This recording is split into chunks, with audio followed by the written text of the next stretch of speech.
Chapter 649. Shi Mengwan hesitated for a while, then opened it. Other than a few cards and a stack of cash, there was no other identification.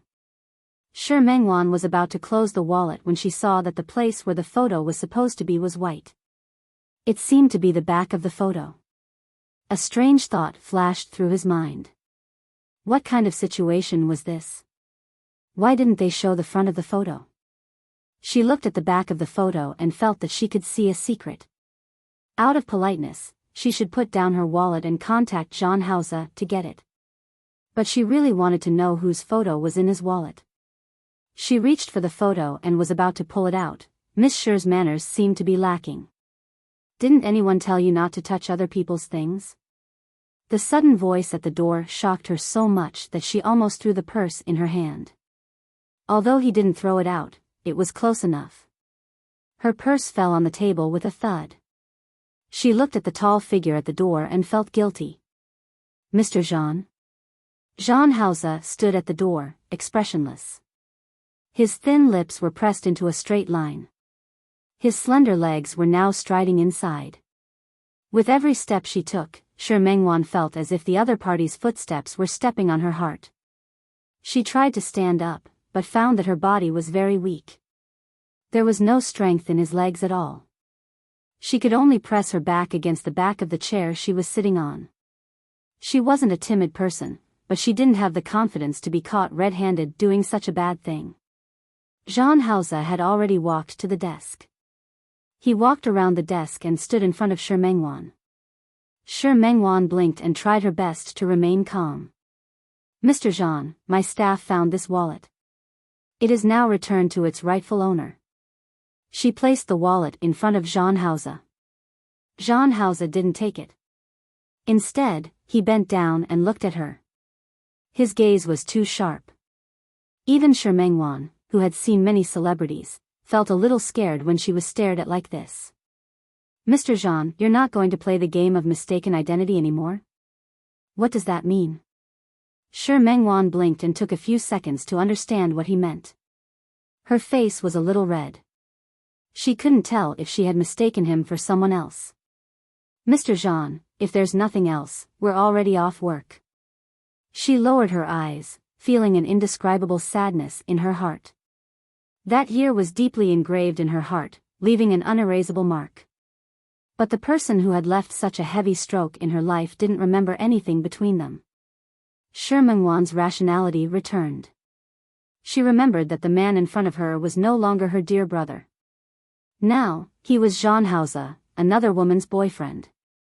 She stood up and casually tidied up the things on the table.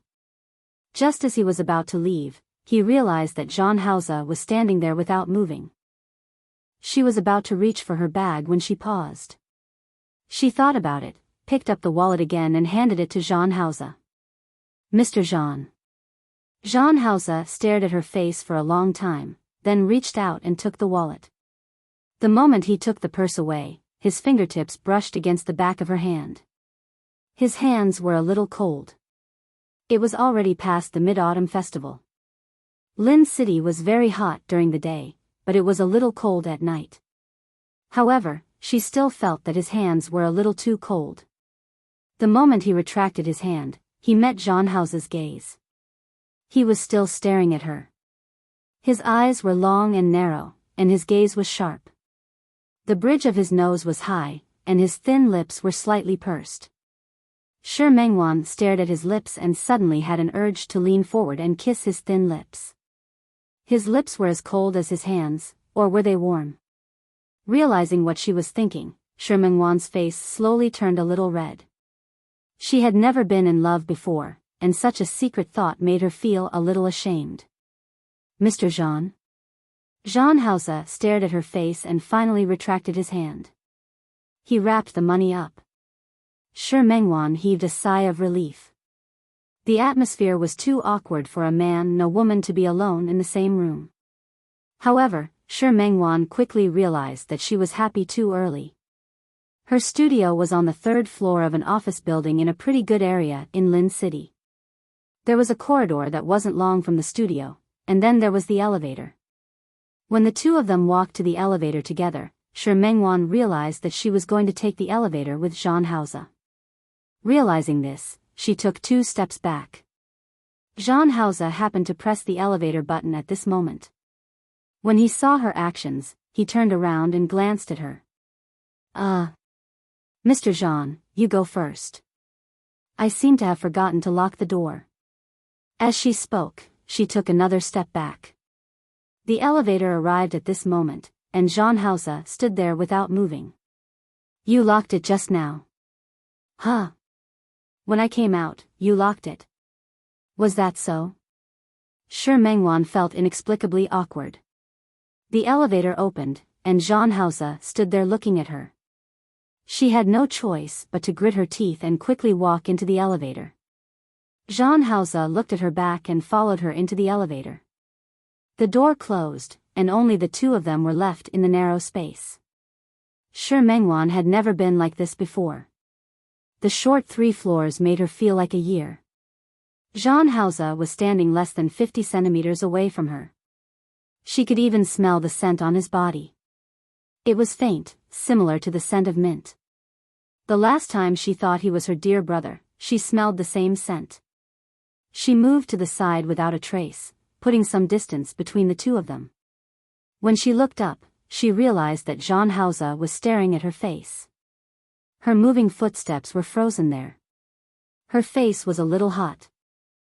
Such an abnormal person wasn't like her usual self at all. The elevator didn't move. She couldn't help but look up at the elevator and realize that they had actually stopped on the 3rd floor. She was stunned for a moment. She didn't understand why Zhang Haoze didn't press the floor button. She looked at Zhang Haoze, and he was also looking at her. Shi Mengwan felt uncomfortable being stared at by him. She didn't understand what he wanted to do. She didn't want to stay in such a confined space with Zhang Haoze, so she could only choose to press the one. The moment her hand was about to touch the button, Shi Mengwan realized that when she leaned close to the button, she was also close to Zhang Haoze. Her arm brushed past his body, and her shoulder was very close to him.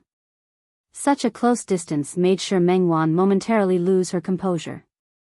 She subconsciously looked at Zhang Haoze and found that he was also looking at her. His deep gaze was deep.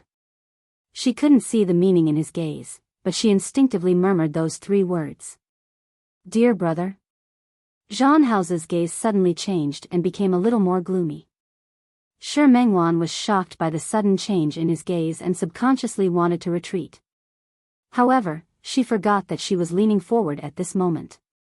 With this retreat, her entire body lost balance. She subconsciously wanted to grab something, but there was nothing else in front of her other than Zhang Haoze. In a flash, Shi Mengwan gave up and let her body move forward. She wanted to use her hands to stabilize herself. A big hand appeared on her waist. Zhang Haoze's hand was placed on her waist. Her body was half suspended and pressed against his body. Her hands were forward, and her entire body was in a strange posture. Shi Mengwan was embarrassed again. She was in a rather sorry state. She used both her hands and feet to try to leave Zhang Haoze's body. However, in her panic, her hand hit his face instead. She didn't really hit him, but brushed past his face. She was shocked and quickly retracted her hand. As a result, her upper body couldn't exert any strength, and she leaned completely on Zhang Haoze's body. Throwing yourself into my arms? Shi Mengwan's face was very red. She mumbled and wanted to explain herself, but Zhang Haoze easily scooped her body up at this moment and pressed her against the elevator wall. Zhang, first, you mistook me for someone else, and then you threw yourself into my arms? Miss Shi, do you always treat your clients like this? His almost humiliating words made Shi Mengwan's face instantly turn as pale as blood. She wanted to push Zhang Haoze away, but she realized that his body was as immovable as a mountain. Mr. Zhang, please let go of me. You're not calling me dear brother anymore? Zhang Haoze stared at Shi Mengwan's red face because of embarrassment and shyness. His slender and slightly cold fingers gently caressed her cheeks. Shi Mengwan's body instinctively trembled. She looked above Zhang Haoze. "Mr. Jean, please let go." There were cameras in the elevator, and she really had no intention of becoming the news person of the entire building tomorrow. Jean Hausa stared at her face and didn't retreat. Instead, he put his hand past her side. Shi Mengwan became more and more nervous. At this moment, Jean Hausa pressed the button for the first floor. The moment he retracted his hand, he approached her. Their faces were less than 5 centimeters apart. He stared into her eyes. Shi Mengwan had a pair of extremely beautiful almond-shaped eyes, and the corners of her eyes were slightly raised. She looked seductive. Especially when her red lips were slightly opened, as if she was kissing him seductively. Jean Hausa's eyes darkened slightly, and his tone was even colder than before. "If you don't want a man to have sex with you in the elevator, don't make such a seductive move next time." The redness on Shi Mengwan's face disappeared completely. The elevator had already reached the first floor. Jean Hausa let go of his hand and took a step back. Without looking at Shi Mengwan, he stepped out of the elevator and left. If it weren't for her last bit of willpower, Shi Mengwan would have slid to the ground. She had never been humiliated like this in her life. Seduction? He really dared to say it. If it weren't for the fact that he was the dear brother that she had always missed. If it weren't for the fact that she always had different feelings for him. How could she let herself lose her composure like this? Seeing that the elevator was about to close again, Shi Mengwan grabbed the bag on her shoulder and quickly stepped out of the elevator. The night wind blew, and it was a little cold. It also allowed her to completely calm down. Some people were no longer the people they used to be. She didn't need to care. She didn't need to care. She just needed to pretend that that person wasn't her dear brother. She just needed to find her dear brother again. Su Qingsang didn't stay in Rong City for long. She only stayed for a week before coming back. Every time she went out, she would bring a gift for herself.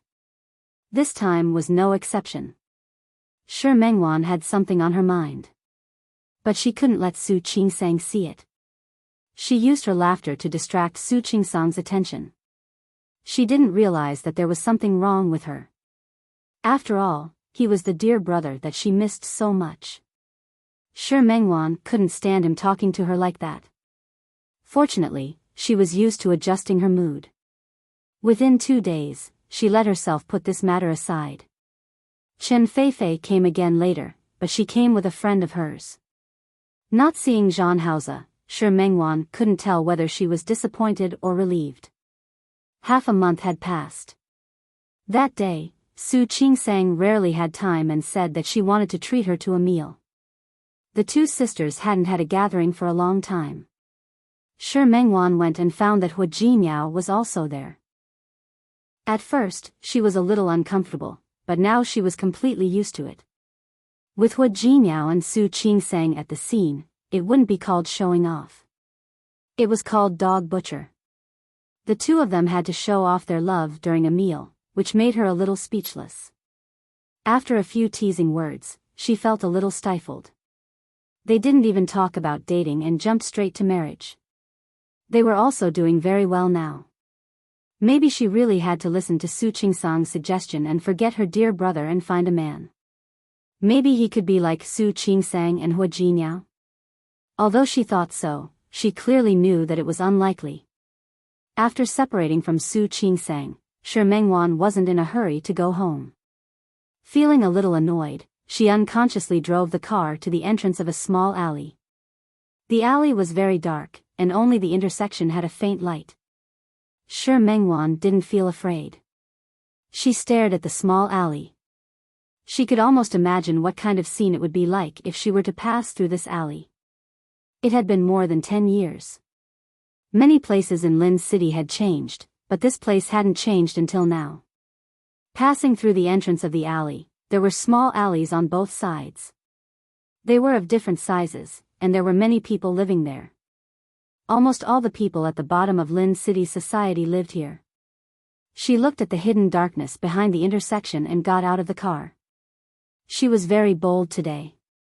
In fact, she used to come to this place often. She wasn't afraid of encountering danger.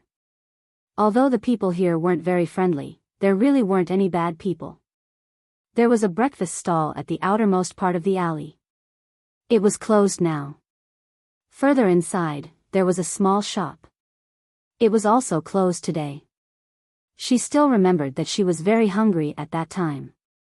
She wanted to eat, but she didn't have any money on her. What happened after that? Dear Brother found a steamed bun and opened it, half for each of them. He said that it was half for each of them, but in fact, her half was more, and his half was less. She said, "Dear brother, you're bigger. Do you eat this big piece?" "No need. I'm a man. I can withstand hunger better. You eat." A teenager wasn't a man at all, but Shi Mengwan felt that the young man was an indomitable man. He was so thin and young, but he raised her for a whole year. At that time, she was eating the steamed bun and watching Dear Brother finish the small half of the steamed bun in a few bites. She knew that Dear Brother wasn't full. She deliberately left half of it, saying that she didn't have an appetite today and couldn't eat anymore. Before Dear Brother could react, she put the steamed bun into his mouth. At that time, how did Dear Brother react? Shi Mengwan's memories were interrupted. She heard a voice coming from the fork in the alley not far ahead. It was getting late, and Shi Mengwan didn't intend to cause trouble. She turned around and wanted to leave, but she heard a voice that wasn't unfamiliar to her. "Cut the crap. Do you want to come one by one, or do you want to come at me together?" This voice was clearly Zhang Hao's. Shi Mengwan was stunned for a moment. Not only did she not leave, but she also walked closer. Very arrogant. "Since that's the case, let's teach him a lesson." A sharp male voice sounded. Shi Mengwan quickly heard muffled groans and the sound of fighting. She could tell that there were quite a few people on the other side. Using the dim street lamp at the entrance of the alley, she approached very carefully. Using a telephone pole as cover, she carefully poked her head out. She saw a group of people fighting. No, it wasn't right to say that it was a group of people fighting. It should be a group of people fighting around a person. The person who was surrounded was naturally Zhang Hao. When she saw that face clearly under the street lamp, Shi Mengwan almost screamed. Why was he here? Also, why were so many people beating him up? Could it be that he got into trouble again? She thought of that year. Dear Brother worked very hard every day to support her. Once, when he was about to come back, he was stopped at the entrance of the alley by two youths who looked taller and stronger than Dear Brother. The other party wanted Dear Brother to hand over all his money. How could Dear Brother be willing? In order to protect the money that he had earned with great difficulty, he refused to hand it over. In the end, he was beaten up by the two of them. At that time, it was also like now, two people beating him up. Back then, Zhang Hao might not have had the ability, but now, he should be different, right? He was someone who was going to marry Chen Feifei. How could such a person provoke these people from the underworld? Shi Mengwan's mind was running wild. However, her eyes were filled with worry. She wondered if she should call the police now and ask them to come. Or should she think of a way to lure those people away? However, before Shi Mengwan could do anything, she saw the situation in front of her clearly. She, who had been letting her imagination run wild just now, didn't notice that Zhang Hao had already beaten that group of people to the ground. Zhang Hao was still standing. He was a little far away, so she couldn't tell if he was injured. However, she was stunned to see that the people who had just attacked him were all lying on the ground. There were cries of pain in the alley. It could be seen that they were all seriously injured. Such a change shocked Shi Mengwan. When did Dear Brother's skills become so good? Tell your master that no matter what he wants to do, I'm here and will accompany him at any time. One of the people lying on the ground said for a long time, but he didn't come up with anything new. Over and over again, it was just a few threatening words. Shi Mengwan saw that Zhang Hao was fine and was about to leave, but Zhang Hao had already started to walk in this direction. Shi Mengwan was shocked. Before she could think of where to hide, Jean Hausa had already walked to her side. When he passed by her, he glanced at her and then stopped in his tracks. He looked at her and saw that half of her body was hidden behind the telephone pole, but it was completely useless. She was still clearly seen by others. Have you heard enough? Shi Mengwan was shocked. She didn't expect that she would be discovered by him. She had nowhere to hide even if she wanted to. She looked at the person behind her who was still lying on the ground in pain.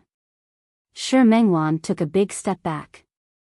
She didn't know what was under her feet, but she almost stepped on it. However, this time, she balanced her body well and didn't let herself fall again. What a coincidence. Mr. Jean. Jean Hausa ignored her greeting. He looked at the people at the other end of the alley and finally, his gaze fell on Shi Mengwan. Chapter 650. Jean Hausa narrowed his eyes slightly. His voice wasn't loud, but the coldness that emanated from it once again explained his current emotions. No.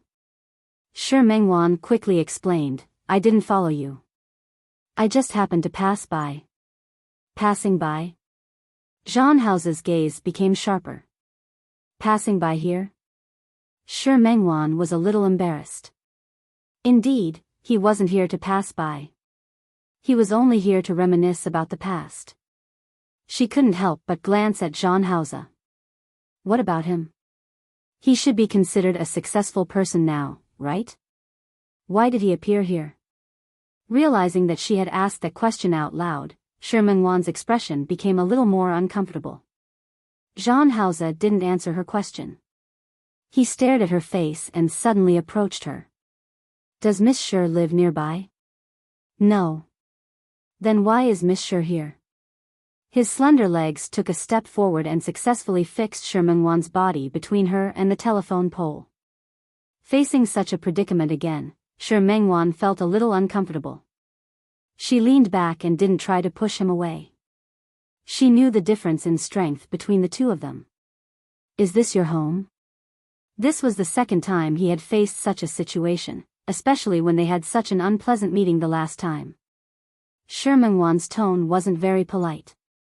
She had always been a woman with a sharp edge. It was only because he was her big brother that she had been enduring in front of him. If this place isn't yours, then what right do you have to question me like this? Jean Hausa narrowed his eyes slightly because of her sharp retort, and his body suddenly moved closer.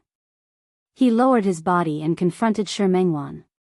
The malice in his eyes made Shi Mengwan's back turn cold, but she refused to admit defeat. Since you can come to this place, I can naturally come as well. Mr. Jean wasn't a police officer. Can you please let go of me now?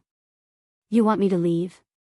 The alley was dark, and not far behind him, he could still hear the wailing of the group of people.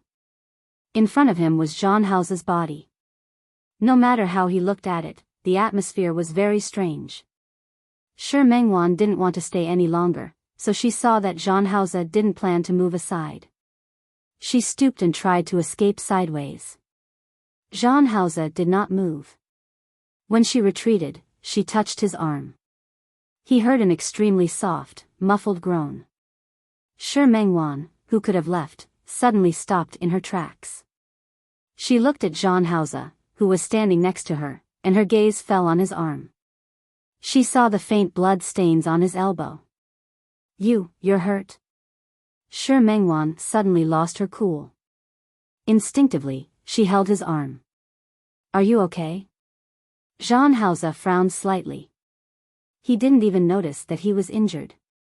What do you think? Does it hurt? Do you want to go to the hospital? 3 words of concern in a row made Jean Hausa's brows furrow even tighter. Shi Mengwan wasn't short, but she was holding his arm, so he could only see the top of her head. Shall I take you to the hospital? After Shi Mengwan said this, she looked up at him and met his cold expression. Only then did she remember that the man in front of her was no longer her dear brother. Her hand jerked back as if she had been struck by lightning. Annoyed at himself for being a busybody, he turned around to leave. Jean Hausa followed beside her at this moment. After taking a few steps, Shi Mengwan suddenly stopped and looked at him. Didn't you say you were going to take me to the hospital? She did say that, but that was what she thought. Shi Mengwan's footsteps became faster and faster. Zhang Hao's footsteps didn't need to be fast. His steps were much bigger than hers. Shi Mengwan felt the footsteps behind her, and her emotions were very complicated. When he walked to her car and opened the door, Zhang Hao also got into the car.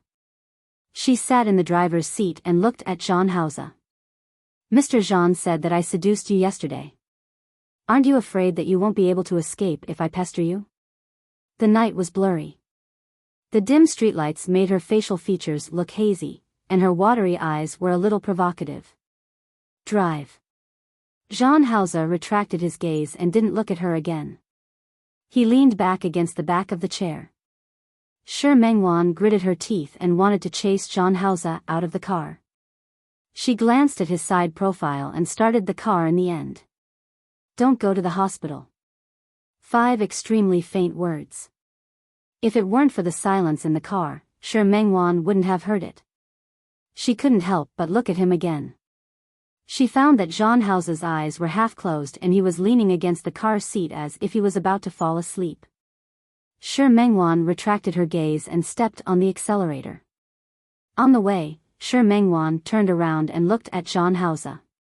His arm was still bleeding. Her heart trembled slightly. She thought of her dear brother.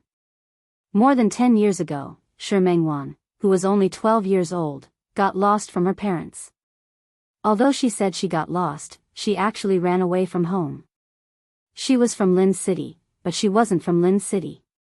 She was from a small county town under Lin City. Shi Mengwan's father was the eldest in the family. He had 2 younger brothers. The small county town where Shi Mengwan lived was very patriarchal. Shi Mengwan's 2 uncles both had sons. Only Shi Mengwan didn't. Shi Mengwan's grandmother was very dissatisfied with Shi Mengwan's mother because of this. Shi Mengwan's mother didn't have a good life in the Shi family. Because she had injured her body when giving birth to Shi Mengwan, it wasn't easy for her to get pregnant again. Until Shi Mengwan was 9 years old, she hadn't had a second child. Shi Mengwan's father was the eldest of the 3 brothers of the Shi family, but he didn't have a son. Shi Mengwan's grandmother disliked this eldest daughter-in-law more and more. It wasn't until Shi Mengwan was 11 years old that her mother finally got pregnant miraculously. Shi Mengwan thought that this mother would definitely give birth to a younger brother. This way, her mother's life should be better. But who knew? The second child Shi Mengwan's mother gave birth to was still a daughter. Shi Mengwan's grandmother's expression became even uglier. Even Shi Mengwan's father's heart was heavy. There was clearly a little sister in the family, but no one had a smile on their faces. Shi Mengwan was already sensible. She didn't like the atmosphere at home. She hated how her grandmother scolded her every day and said that her mother was a hen that didn't lay eggs. She hated how her father frowned because she was a daughter. She hated her mother even more. It was clearly not her fault for giving birth to a daughter, but she had to bear all the responsibility on herself. No matter how much she hated that family and the atmosphere at home, she still tried her best to comfort her mother and help her take care of her little sister.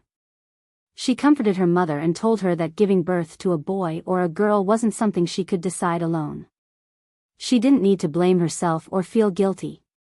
Even if her mother didn't listen at all, she still had to say it. She had learned all of this from her textbooks and had seen it on TV. Also, men and women were already equal now. The teacher had already said so, but her mother still thought so.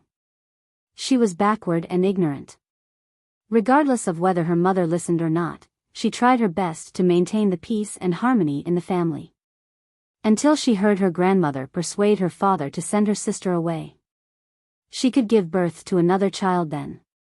She said that if her mother didn't agree, she would let her father take the second or third uncle's children and adopt them. Shi Mengwan was finally angry. Her little sister was so cute. Even if she was a girl, she was still her father's child. Her father actually wanted to give her sister away? Shi Mengwan, who had been taking care of her sister for a few months and had feelings for her, was furious on the spot. What are you giving her away for? If you want to give her away, just send me away. My sister is still so young. Haven't you thought about what will happen to her in the future if you send her away? Grandma didn't expect her to hear it. She exploded and started to curse. After scolding Shi Mengwan's mother, she started to curse Shi Mengwan. She said that it was all her fault and that she didn't bring her younger brother. Shi Mengwan was furious. If that's the case, then I'll leave this family. I want to see if you can do as you wish without me. Shi Mengwan's father and grandmother both thought that she was saying it out of anger. But Shi Mengwan was serious.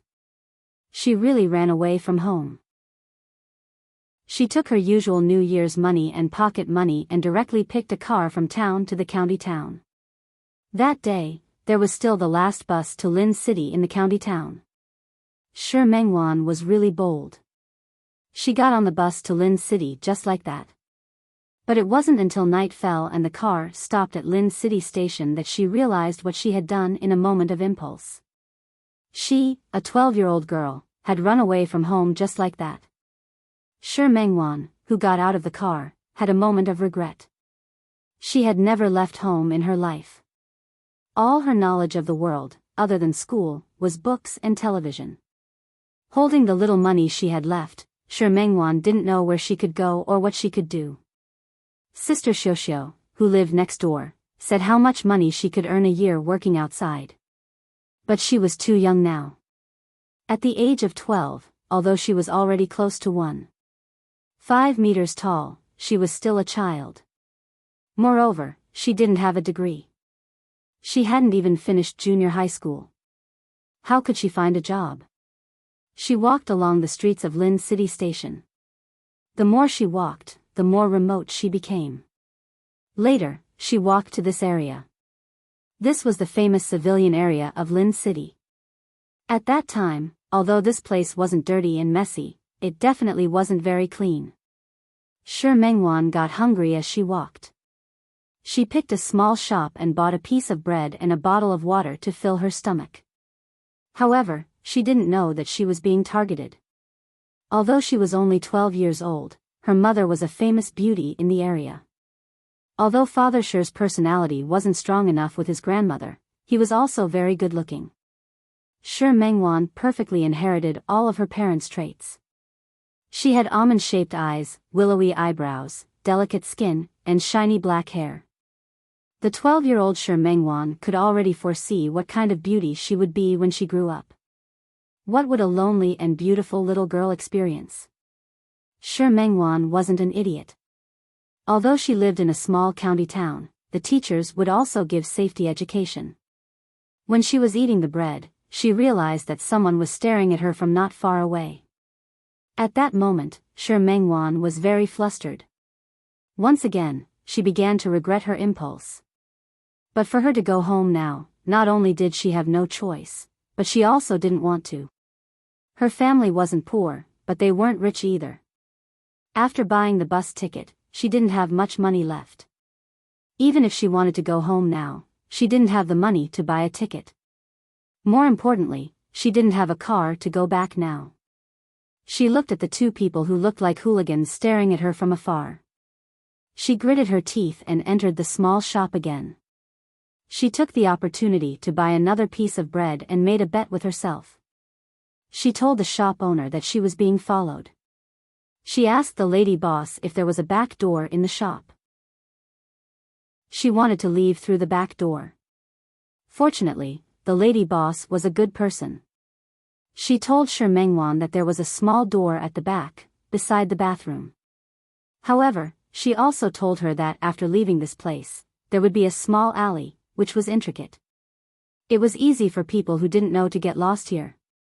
Shi Mengwan wasn't afraid of getting lost now. It was better if it was intricate. That way, if those two people targeted her, she could think of a way to escape. She had already decided to go to the police station after leaving this place. She would let the police send her home. Granny Guan's expression would be so ugly, and her curses would be so unpleasant to hear. Anyway, she couldn't really do anything to her. At most, she would just beat her up. She left by the back door and got lost in the maze of alleys. It was fine if she got lost, but the most important thing was that any sound would scare her. She was very afraid that those two people would catch up to her and do something to her. It was also at this moment that she heard some extremely chaotic sounds. It was a dark night, the street lights were dim, and the weather was similar to today. She heard a lot of footsteps, and a few of them were very clear. Boss said that it's fine if we don't take his life. Just cripple him. Teach him a good lesson and teach him a lesson. Shi Mengwan had already forgotten that she was also being watched. She walked around the alley and saw that in the alley, a group of people were surrounding a young man and punching and kicking him. Under the dim light, she couldn't see the young man's face clearly. However, the moment the young man raised his head, he met a pair of extremely gloomy and sharp eyes, like those of a wolf in the dark. Shi Mengwan was shocked by that gaze. She heard the young man speak in an unpleasant voice that was unique to the voice-changing period. "You'd better kill me. Otherwise, I'll definitely return what you did to me today 10 times, 100 times in the future. Yo, this kid is quite arrogant." The voice from before sounded again. "Since that's the case, if I don't show you some power, I'll be letting down my brother Chang's reputation. Brothers, beat him to death." The group of people attacked even more fiercely. Shi Mengwan heard a muffled groan and the sound of fists landing on a person's body. She felt pain just by looking at it. However, the young man refused to beg for mercy. Not only did he refuse to beg for mercy, but he also seized every opportunity to fight back. His eyes were especially bright in the dark night. Shi Mengwan had never seen such a person before. He was clearly beaten to such a state, but he could make himself look calmer and calmer than them. She looked around, but there was no one here. There were too many people, and she was only a little girl. She still had a headache. She didn't know how she could help the other party. It wasn't until she saw the man who spoke pick up a steel pipe and was about to hit the young man's hand. Shi Mengwan didn't even think about it and shouted in a louder voice. "Uncle Police, it's over here. There are people fighting over here." As she spoke, she grabbed the stone on the ground and kept hitting it at a trash can beside her. She stomped her feet on the ground with all her might. It felt like there were many people walking at the same time. The man called Brother Chang who was holding the steel pipe froze for a moment and snorted. He threw the steel pipe and kicked the young man. "Brat, consider yourself lucky. Brothers, let's go." Shi Mengwan kept stomping her feet and kept hitting the trash can with the stone. The sound became denser and louder. The group of people quickly dispersed. She wasn't in a hurry to go forward. Instead, she waited until the footsteps could no longer be heard and no one appeared. Only then did she carefully poke her head out to see if everyone had really left. However, she met the extremely sinister eyes of the young man just now. That wolf-like gaze stared at her in the darkness. Shi Mengwan was shocked and took a big step back. She, who didn't stand properly, fell to the ground just like that. The bag that she was holding just now fell to the ground. The loaf of bread also fell out of the bag. She didn't dare to pick it up. She just propped herself up with both hands on the ground and stared at the young man in a daze. He looked very disheveled, very disheveled. His nose was bruised and his face was swollen. His body was covered in blood, and his hands were also covered in blood. There was still blood on his clothes. The blood that flowed from the corner of his mouth was especially frightening on a night like this. Shi Mengwan had saved him on impulse just now, but now that she had saved him, she started to feel conflicted again. The person she saved couldn't be a bad person, right? Or, the young man didn't look at her. He bent down and picked up the bread that had fallen to the ground. Shi Mengwan became more and more nervous, but the young man tore off the plastic wrap on the outside of the bread and finished it in a few bites. What kind of operation was this? Shi Mengwan looked at the young man and swallowed her saliva. She wanted to say that he ate her bread. However, the young man also saw the bottle of water in the bag. He glanced at her, took the bottle of water, and drank the remaining half of the bottle just like that. Throwing the bottle on the ground, the young man glanced at Shi Mengwan and turned to leave. However, Shi Mengwan stopped him. Hey! The young man turned around and looked at Shi Mengwan again. Shi Mengwan's lips moved. She wanted to say, "Are you going to leave just like that after eating my food?" However, the words that came out of her mouth were, "You threw the trash on the ground. That's not right." A trace of mockery flashed across the young man's hostile face. He took 2 steps forward and stood in front of Shi Mengwan. She was still sitting on the ground, and the young man was standing there. The young man was nearly 1.7 meters tall. Shi Mengwan shrunk her neck. For the first time, she felt afraid. The young man stared at her face. Just when she thought that he would make a move on her, he finally made a move. He bent down. Shi Mengwan was shocked and instinctively covered her head with her hand. The young man picked up the plastic bags and bottles on the ground. Then, after rolling them into a ball, he threw them into the trash can at the side with great accuracy. After throwing them, he glanced at Shi Mengwan, turned around, and continued to walk forward. Shi Mengwan stood up and followed behind him for some reason. After taking a few steps, the young man suddenly turned around and looked at her. Chapter 651. Shi Mengwan was shocked. This time, she stubbornly looked at him. The youth took a step forward and raised his hand, pretending to hit her. Shi Mengwan shrunk her neck, but didn't run back. The youth clenched his hand into a fist, then retracted it and continued forward. Shi Mengwan followed behind him. She looked at the youth and didn't know why she wasn't afraid of him at all. "Why did those people hit you?" There was silence. The youth directly ignored her. "You seem to be seriously injured. Do you want to see a doctor?" The youth's footsteps quickened, and Shi Mengwan had no choice but to quicken her footsteps. "Where are your parents? Do they not care about you? Where are you going now? Aren't you afraid that those people will come looking for you again?" "Shut up." The youth finally couldn't take it anymore. He turned around and glared at Shi Mengwan. "Don't follow me." Shi Mengwan bit her lip and followed behind the youth again as he continued to walk forward. The youth walked very fast. He made up his mind to get rid of Shi Mengwan. Shi Mengwan ran with him. She even thought that it was fortunate that the youth was injured. Otherwise, she wouldn't have been able to catch up. Yes, the youth's leg seemed to be injured, so he couldn't walk fast. He ran for a long time, but when he realized that he couldn't get rid of Shi Mengwan, he finally gave up. He didn't take another detour. Instead, he walked directly into an extremely small alley at the side. Then, he found one of the doors with familiarity and pushed the door open. Shi Mengwan stood at the door for a long time. Seeing that the youth had no intention of closing the door, she followed him in. The house was very small. She could almost see the entire layout at a glance. There was a small living room with a room inside. On the right was the kitchen and the bathroom. There was nothing else. The living room was very small. There was an extremely shabby cloth sofa. The original color could no longer be seen. The coffee table in front of the sofa was also missing a corner. There was an open medicine box on it. The youth took out bandages and medicine from inside and treated his wound. The most serious part of his injury was on his hand.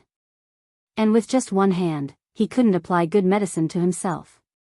Looking at the youth's overly clumsy movements, Shi Mengwan went forward and sat down beside him. She took the medicine from his hand. "Let me help you," she said. "You know how." "I won't." Shi Mengwan shook her head honestly. "However, I've seen the veterinarian near our house bandage the dog's wound." She felt the young man's face darken in an instant. Startled, she retracted her hand that was holding the medicine. "You're cursing me?" The youth was not old, but his entire body was filled with a vicious aura. Shi Mengwan had never seen such a person before. She shook her head quickly. The youth didn't say anything else. Shi Mengwan could finally start treating his wounds. She was clumsy. After all, she had never done anything like this before.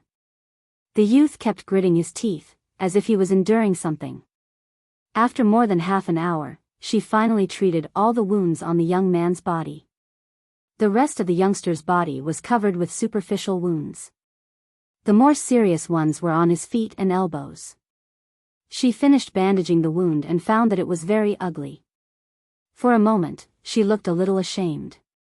Fortunately, the young man didn't mind. After the young man's wounds were bandaged, he got up and walked to the kitchen. He looked around as if he was looking for something to eat. However, he found that the kitchen was empty. The young man's expression became more and more unsightly. Shi Mengwan seemed to know what he was thinking. Thinking of the scene of him eating bread in big mouthfuls, she looked at him very quietly. Are you still hungry? Do you want to eat? I'll buy it for you. The young man's sinister gaze fell on her again. Shi Mengwan shrunk her neck. She took out a few bills from her pocket. They were the only ones left after she bought the bus ticket. The young man looked at the money in her hand. This time, he didn't stand on ceremony and took it.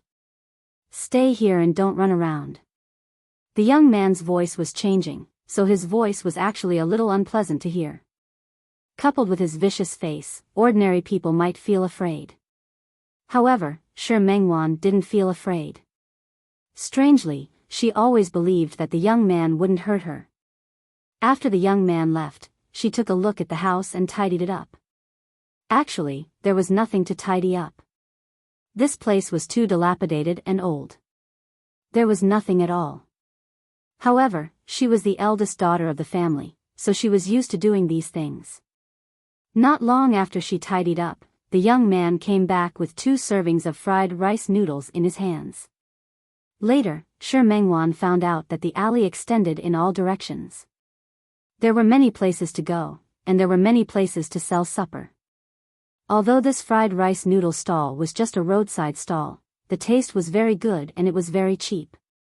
Shi Mengwan had just eaten a piece of bread and a portion of rice noodles. She only ate half of it before she couldn't eat anymore. When she put down her chopsticks, she clearly felt the young man's gaze fall on her, as if he was dissatisfied with her wasting food. Shi Mengwan's appetite wasn't big to begin with. Although she came from a small place, her family had developed well in the past few years, and their family's conditions weren't bad. Speaking of which, she really hadn't suffered much. The young man finished his portion of rice noodles. He silently took the remaining half of Shi Mengwan's portion and finished it as well. Shi Mengwan felt inexplicably embarrassed. The young man didn't seem to notice her situation. After finishing the rice noodles in a few bites, he didn't take a shower and went straight to the bed inside to lie down. Shi Mengwan sat on the small sofa outside, a little at a loss. She wanted to say, "You didn't even brush your teeth and wash your face. Aren't you dirty sleeping like this?" She sat there and waited for a long time. The young man seemed to have really fallen asleep. At this moment, Shi Mengwan stood up and walked to the bathroom with small steps. There was only a cup and a toothbrush there. Shi Mengwan had a slight obsession with cleanliness, so she couldn't do the behavior of using someone else's toothbrush. She could only rinse her mouth with water and wash her face with a handful of water. She cleaned herself up and looked at herself. There were no extra clothes, and she had no money. The remaining dozens of yuan had been given to the young man just now. She felt that she was a little stupid. She should have left a few yuan behind. She didn't know what she was thinking just now. She gave him all the money in a moment of stupor. Now, she didn't have a watch, so she couldn't tell the time. Shi Mengwan, who was sleepy, thought about it for a while. In the end, she curled up her feet on the broken sofa. She fell asleep just like that. Someone knocked on the car window and interrupted Shi Mengwan's memories. Shi Mengwan stopped the car. She realized that the traffic police were checking for drunk driving. She took out her driver's license and blew on it cooperatively. The traffic police glanced at Zhang Haoze, who was sitting next to the car seat. Finally, he waved his hand and signaled for Shi Mengwan to leave. Shi Mengwan's car drove away from the intersection and found that Zhang Haoze was actually awake. Neither of them spoke. Shi Mengwan realized that her apartment was not far ahead. She actually brought Zhang Haoze home without realizing it. Shi Mengwan's apartment was very close to her studio. This location wasn't cheap. Fortunately, the studio's income in the past few years had been good. After she made money in the studio, she borrowed some money from Su Qingsang to buy this small apartment. Although Su Qingsang was an illegitimate daughter, the Su family wasn't stingy when it came to money. She had her own apartment a long time ago, and Su Qinghui gave her pocket money every year.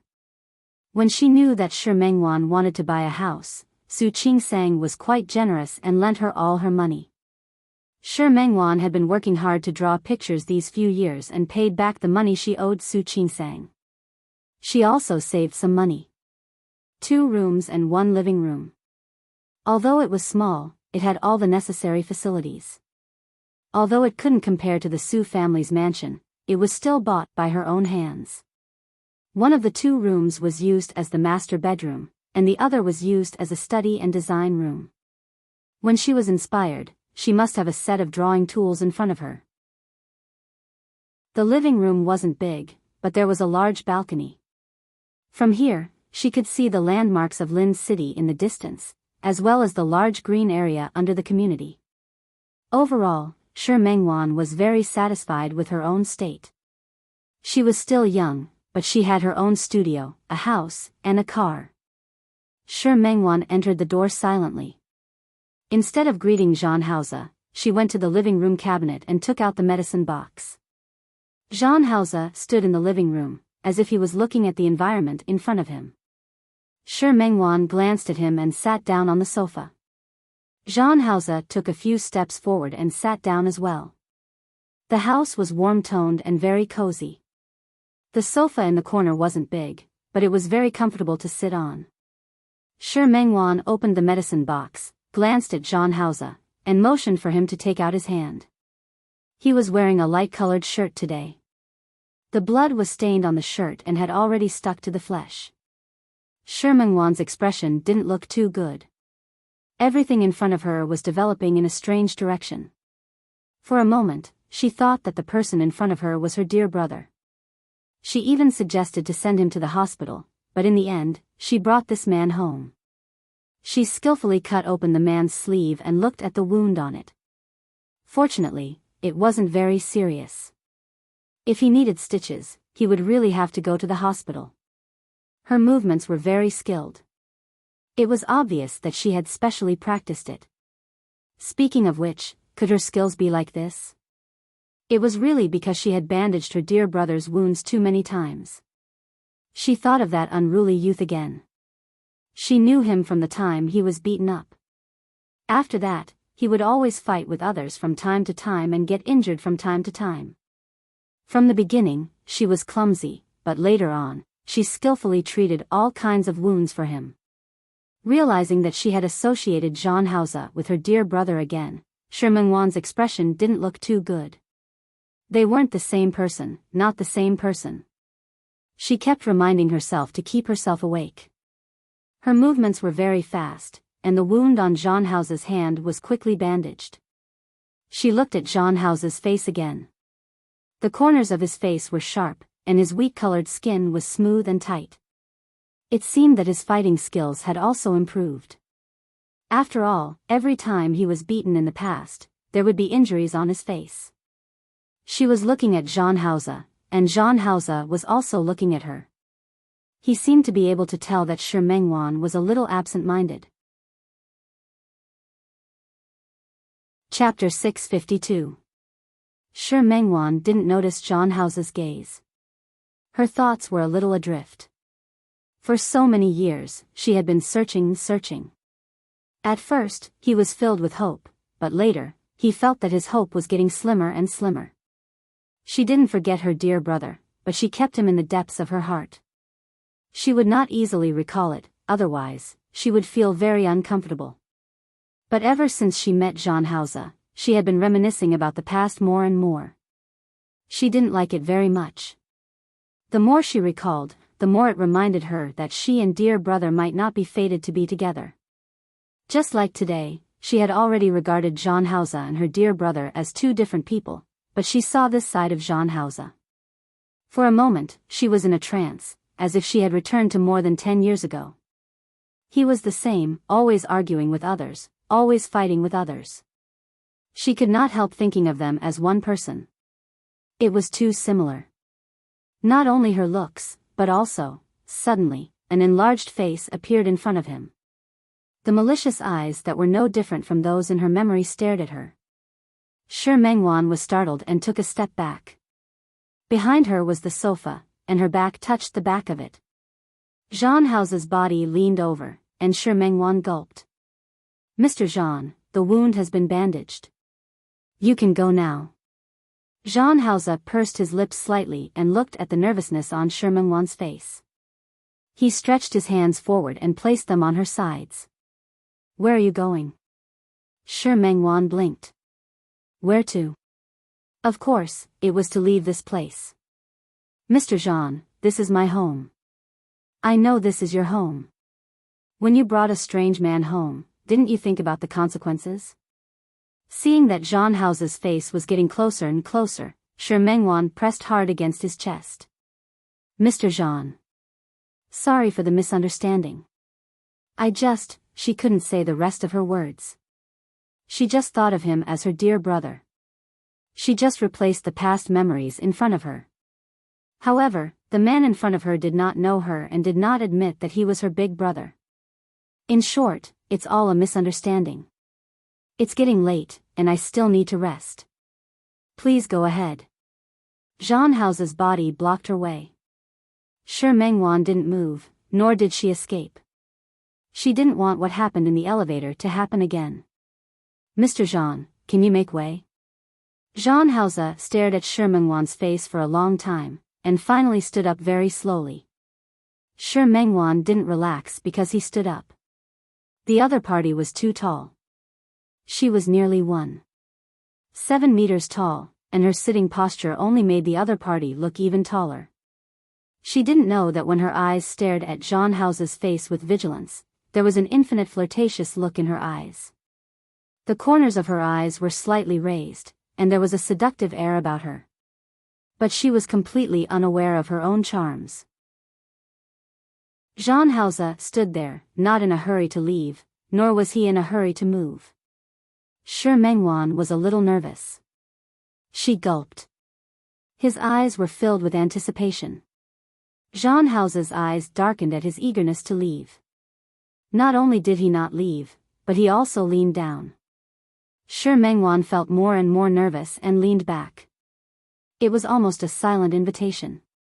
Jean Hauser looked at her half-opened lips and stopped less than a centimeter away from her lips. Breathing hot, Shi Mengwan stared at the enlarged face in front of her and felt inexplicably thirsty. She subconsciously pursed her lips. Jean Hauser's face leaned closer, almost touching hers. "Miss Shi." Jean Hauser's voice sounded a little low. "If you don't intend to let a man do anything to you, don't casually bring a man home, and don't casually put on such a seductive posture." After saying this, Jean Hauser got up and left. The sound of the door closing brought Shi Mengwan back to her senses from the other party's words. After she came back to her senses, she was filled with anger. What did this Jean Hauser mean? What did he mean by casually bringing someone home? And what did he mean by casually putting on a seductive posture? Shi Mengwan wanted to curse, but the person who could make her curse had already left. She wanted to curse, but she didn't know where to start. Gritting her teeth, Shi Mengwan couldn't suppress her anger no matter what. She told herself that if she still cared about Jean Hauser next time, she would be a pig.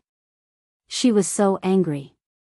When Jean Hauser entered the door, he found that the lights in the hall were shining. Chen Feifei sat on the sofa, and her expression wasn't particularly good. She kept a straight face until Jean Hauser entered the door. Chen Feifei's expression finally looked better. She stood up as if she was flying and quickly pounced in front of Jean Hauser. "Brother Hao, you're back." Chen Feifei's eyes were a little red. When she walked in front of Jean Hauser, she had already cleaned up the expression on her face. When he entered the door, he put on his suit jacket, and the wound on his hand was covered up. Chen Feifei didn't notice that when she pounced on him, she touched his wound. Jean Hauser's brows furrowed imperceptibly. He resisted the urge to pull Chen Feifei's hand away. "It's so late. Why aren't you sleeping yet? You still know that it's so late?" Chen Feifei pouted. "It's so late, and you still haven't come back. Don't you know that I'll be worried? Go to sleep." Jean Hauser's voice was considered gentle, but he didn't coax her like before. Chen Feifei was a little unhappy. "Brother Hao, where did you go?" "Nowhere. I'm just working overtime at the company. I must tell Dad not to give you so much work. Look at you, you don't even have time to accompany me. Don't mess around." Jean Hauser's voice was a little serious. "Work is work, not play. If you don't want to say it, then I won't say it." Chen Feifei became more and more unhappy. "But you're always busy. You used to be willing to accompany me, but recently, you've been spending less and less time with me." Her tone was full of complaints. Jean Hauser looked at her, and his expression softened. "I'll accompany you after I'm done with my work." "You said it." Chen Feifei hooked his arm. "Don't lie to me. If you stand me up, I'll tell Dad." "What are you going to tell me?" The sudden voice made the two of them look at the stairs together. Qin Yongchang had come down at some point and looked at the two of them holding hands. "Dad." When Qin Feifei saw her father, she quickly let go of her hand and ran towards Qin Yongchang. "Why aren't you sleeping yet?" "My precious daughter isn't sleeping." "How can I sleep?" Qin Yongchang patted Qin Feifei's hand. "What's wrong? You haven't said what you want to tell me yet." "Let me tell you, give Brother Hao less work. Look, he's so busy that he doesn't have time to accompany me." "Really?" Qin Yongchang glanced at Jean Hauser, then looked at Qin Feifei. "You're not young anymore.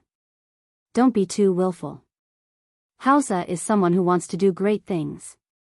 How can he accompany you every day?" "I don't care. I just want Brother Hao to accompany me."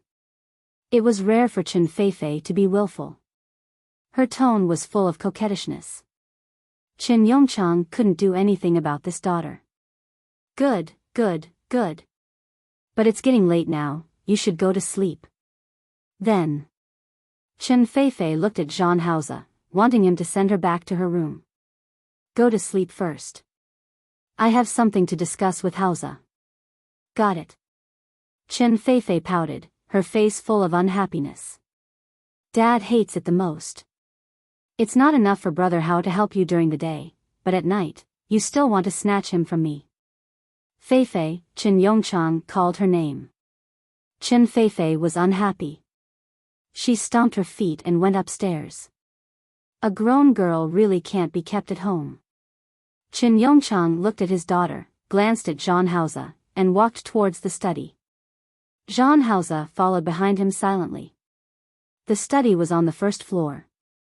Qin Yongchang entered the door and gestured for Jean Hauser to sit down. He didn't sit down, but stood opposite the desk. "It's been so many years, but you're still so polite." Qin Yongchang seemed to be lamenting. Jean Hauser didn't respond, and he didn't need his response. "There haven't been many things happening in the company recently. You came back so late today. Is there something wrong?" There was a hint of inquiry in Qin Yongchang's eyes. "It's nothing big." Jean Hauser's voice was very indifferent. "It's just a small matter. I've already taken care of it. I believe you know what to do." Qin Yongchang didn't continue this topic, but changed the topic. "That year, Feifei saved you and brought you back. It's been more than 10 years now. You know how Fei feels about you. This child has been stubborn since she was young. She has decided on you, and as her father, I can't do anything about it. You're not young anymore. It's time to think about starting a family. Don't you think so? Jean Hausa was silent and didn't respond. The last time Fei was hospitalized, you also promised me that you would marry her. Although her body is better now, she still has to be carefully nurtured. To be honest, I don't feel at ease handing her over to someone else. After so many years, I've seen your character. Hausa, I should be able to trust you, right? Jean Hausa pursed his lips slightly and finally nodded gently. I promised you that I would take care of her. Okay. It's getting late. You should go and rest first. You don't have to go to work tomorrow. Accompany Fei. Jean Hausa didn't refute. He nodded slightly and turned to leave. After returning to his room, Jean Hausa took off his suit jacket. There were still bloodstains on the shirt inside. He took it off and threw it into the trash can. His gaze was a little gloomy as he looked at the bandaged wound. Thinking of Chen Yongchang's words just now, he took out his phone. He pressed a set of numbers from memory. After the call was connected, he only said one sentence, I agree to what you said last time. After hanging up the phone, Jean Hausa deleted the call record. He made 2 more calls. Each time, he only said a few words and deleted the call record. After putting down the phone, he laid down on the bed. His tightly closed eyes covered up all his emotions. Shi Mengwan hung up the phone, but she still couldn't hide the shock in her heart. She had long known that Su Qingsang was the illegitimate daughter of the Su family. However, she didn't expect that Su Qingsang's mother would come knocking on her door one day. This was really amazing. Today, Su Qingsang called to ask her to go to dinner and meet Su Qingsang's mother. Shi Mengwan later met Xiang Kaiping, an auntie who looked quite kind and cute. Shi Mengwan liked her very much. When she saw her, she would think of her mother. Thinking of her mother, Shi Mengwan remembered that during the Mid-Autumn Festival, she was busy drawing and only stayed home for 2 days before returning to Lin City.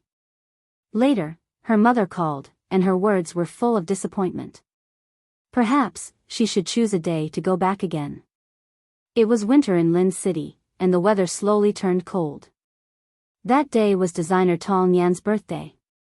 After Song's Seeking Studio got on track in the 2nd year, Shi Mengwan began to be busy alone. She hired 2 designers, one was Zhou Xinglei, and the other was Tong Yan. The 2 designers were a man and a woman. Neither of them was very experienced, but the design concept was very compatible with her. Tong Yan was 1 year younger than her, and today was her birthday. She didn't have a boyfriend yet, so in the past few years, she had been treating everyone to dinner to celebrate her birthday. At first, because Tong Yan didn't have a boyfriend, Shi Mengwan, as the boss, treated her to dinner to celebrate her birthday. Later, she simply turned the birthdays of the studio's staff into a gathering day.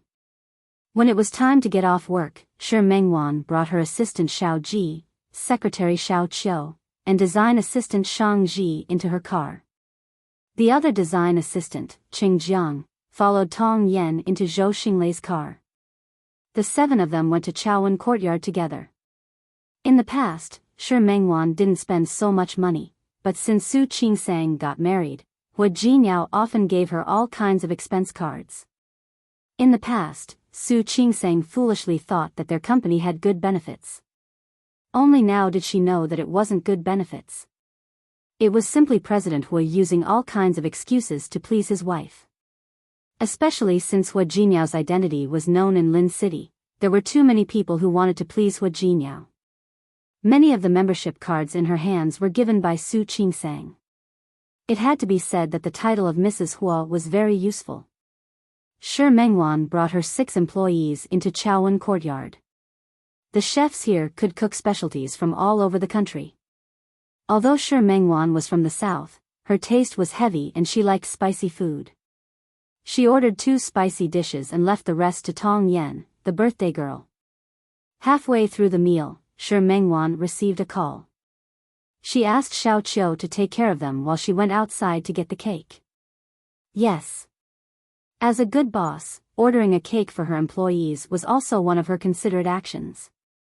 The cake Shi Mengwan ordered was delivered to the hall of Chaowen courtyard. She took the cake and was about to walk into the private room when she saw Zhang Hao's figure from the corner of her eye. She couldn't help but stop in her tracks. It had been almost a month since she last saw Zhang Hao. During this month, she tried her best not to think of Zhang Hao and that man.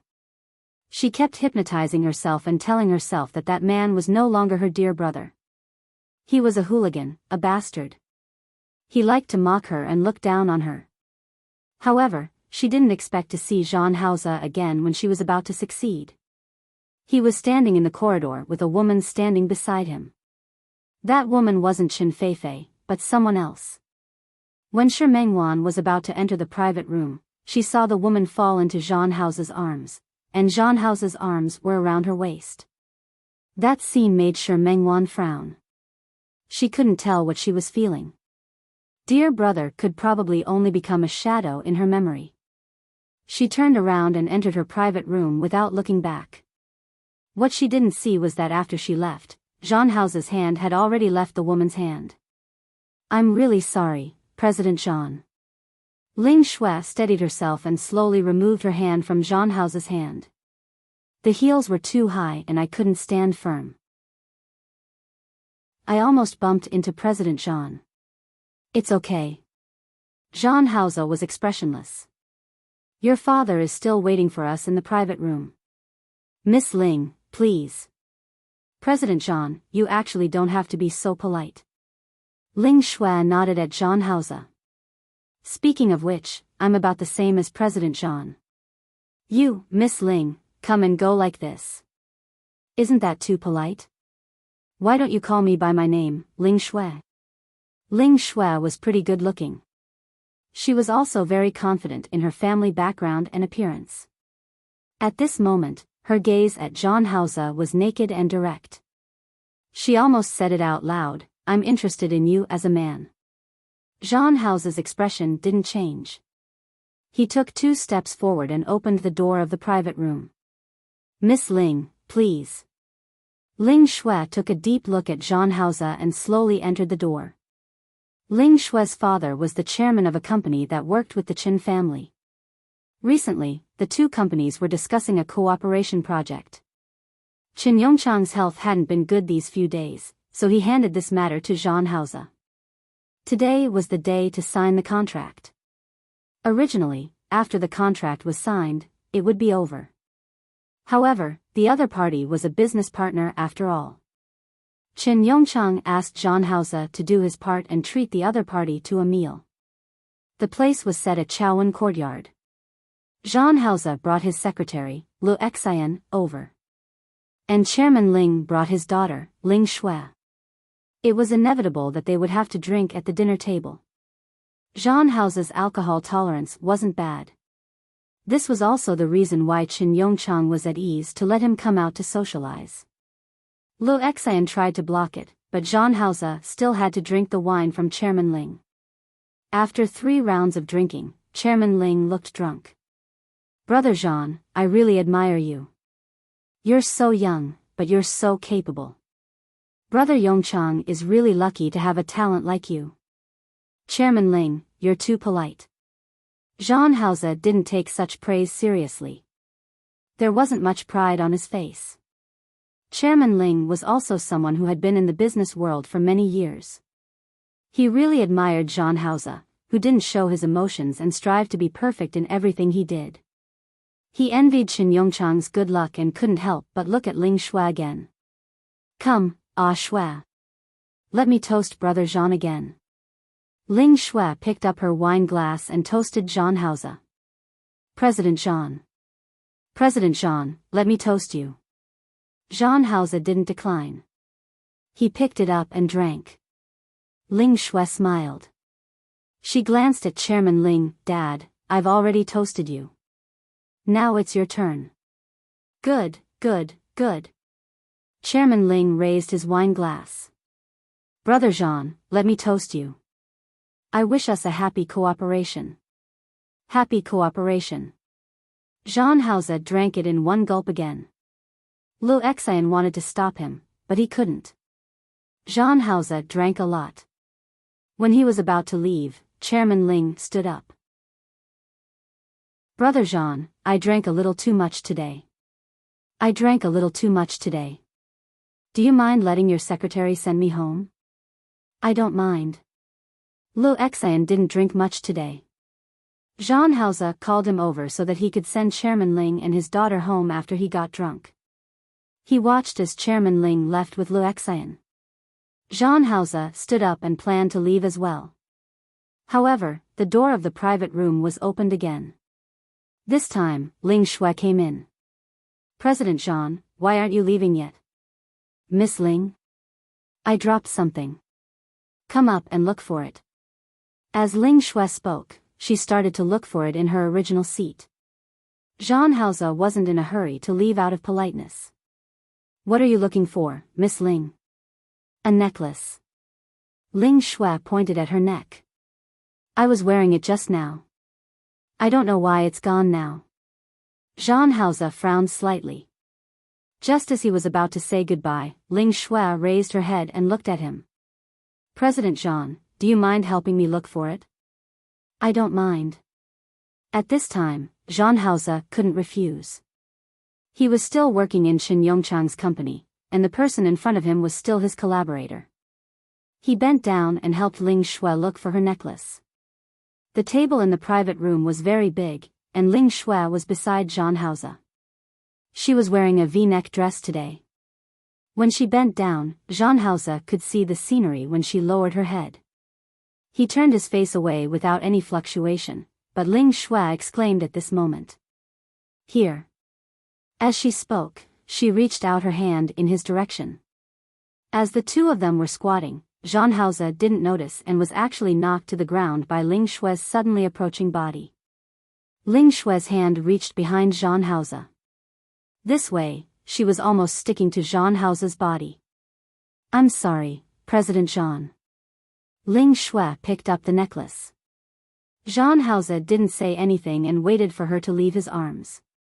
At this moment, Ling Shui took the opportunity to press on his body and pressed her hands against his chest. President Jean. How should I thank you for helping me find the necklace? You're welcome. Miss Ling, can you get up first? Ling Shui didn't say anything. She lowered her head and was about to kiss Jean Hauser's lips. Jean Hauser avoided her, and Ling Shui's kiss landed on Jean Hauser's face. Jean Hauser frowned. Just as he was about to push Ling Shui away, he suddenly realized that something was wrong with his body. Hot. He felt the heat coming from little Yufu, and the waves of heat surged down. He suddenly looked at Ling Shui, his gaze sharp and cold like a knife. President Jean, you're so handsome. She had seen many handsome men, but she liked people like Jean Hauser. He was abstinent, cold, and looked like he was 1,000 miles away. She liked this kind of man, and she liked this kind of style. She couldn't help but want to have a closer relationship with Jean Hauser. Even if she couldn't marry him or be with him, it didn't matter. She only needed a one-night marriage. To her, having such a top-notch man was a bargain. Unfortunately, when they were talking about cooperation, no matter how she hinted, Jean Hauser didn't seem to understand. Helpless, she could only think of another way. Today was the day the two families signed the contract. When she knew that Jean Hauser had arranged a meal, she made an appointment with him in Chaoan Courtyard. Chapter 653. She had seen Chen Feifei before. She was a sickly person. She heard that she had heart disease and looked weak. She hated women like that the most. She felt that they were pretentious and fake. She was an ambitious woman. And Ling Shui never hid her ambition. President Jean, I've admired you since the first time I saw you. As she spoke, she reached into Jean Hauser's clothes. Even if only a small part of his wheat-colored chest was exposed, it was enough to make her imagination run wild. Jean House's breathing became heavier. He finally understood that this woman had added something to the wine he had just drunk. President Jean. Ling Shui saw his face turn red. She leaned down, pressed her slender hand on his chest, and unbuttoned one of his buttons. I really admire you. I'm very willing to have a chance to communicate with you further. As she spoke, she had already unbuttoned the second button of his shirt. Jean Hause held her hand at this moment. Ling Shui's eyes widened, but Jean Hause pushed her away and stood up. His movements were too fast, so fast that Ling Shui didn't have time to stop him. She only said one word before she saw Jean House's face turn red and he took 2 steps back. He looked down at Ling Shui's face. His breathing was a little heavy, but it couldn't hide the coldness in his eyes. I appreciate Miss Ling's good intentions. I'll remember Miss Ling's appreciation for me. I still have something to do, so I'll leave first. His voice was a little low and a little hoarse. In fact, the medicine that Ling Shui had given him made his body heat up and he felt very uncomfortable. He used his greatest willpower to suppress the heat in his body. He quickly left the private room. After a short moment of surprise, Ling Shui quickly reacted. She stood up and wanted to chase after Jean Hause. However, she realized that Jean Hause could no longer be seen in the corridor outside. She stomped her feet in hatred. She knew that if she missed this opportunity today, she wouldn't have it again. She was angry, but there was nothing she could do. Now, she could only wait for the next chance to come again. After Shi Mengwan sent Tong Yan and the others away, she walked in the direction of her car. She didn't drink. She had always followed the habit of not drinking when driving, and not driving when drinking. Tong Yan and the others said that they were going to karaoke, but she wasn't interested. Although he was easy to talk to, he was still the boss. With her around, Tong Yan and the others would probably feel uncomfortable. She might as well promise them that she would pay for the expenses, but she wouldn't be going. After leaving Chaowen Courtyard, Shi Mengwan walked towards her car. It was night time in Chaowen Courtyard, and the parking area was a little dark. Passing through the greenery on both sides, the parking space around the corner was hers. However, his body was suddenly pulled into the bushes. The sudden change gave Shi Mengwan a fright. Her first reaction was to struggle, but as her body moved closer to him, she smelled the familiar scent of mint. The light was dim, but she could see clearly. The person in front of him was Jean Hause. His reddened eyes in the dark, his slightly heavy breathing, and his hand that was tightly wrapped around her waist. She only had time to say the word, before she felt a warm sensation on her lips. What followed was an almost suffocating plunder. He was like a leopard that had bitten its prey. Once it was bitten, it refused to let go. Kiss, fierce. Indulgence. It was as if it wanted to swallow her whole. This was Shi Mengwan's first kiss. She had never been kissed like this before. Or perhaps she had. When she was kissed, her consciousness became a little erratic. She remembered that this couldn't be considered her first kiss. Her first kiss was lost when she was 12 years old. The strength on her lips increased again. She felt pain and raised her foot to kick the other party's crotch. However, she neglected her current position. She was pulled over by the man, and her body was half nestled against his chest. She was pressed into his arms and kissed wantonly. The moment she raised her foot, her body lost balance and she got closer to him. It was like a branch that was entangled by a vine. They were intertwined. There was me in you, and you in me. They couldn't tell each other apart. Shi Mengwan felt her body being hugged by him. She took a step back and leaned against the tree trunk beside her.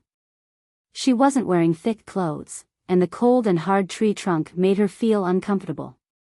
She struggled again. Just as the other party's hand was about to reach for the hem of her clothes, she couldn't help but raise her hand and slap the other party's face. She was a little angry, but more so resentful. What did he take her for?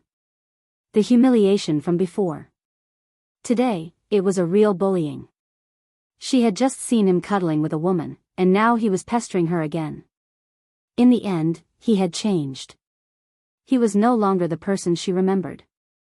Or could it be that he had just returned to his true nature, that he had always been a casual person? No matter which one it was, she didn't want to continue. The paw sound was especially clear in the night. The man's movements stopped for a moment. She was carried into the man's arms. The man's chin was pressed against the pit of her neck, and his breathing was heavier than before. Shi Mengwan smelled the smell of alcohol. She tried to push the other party. Strangely, this time, she actually succeeded. After pushing the other party away, she quickly ran to her car. The car door opened twice. She didn't know what she was nervous about.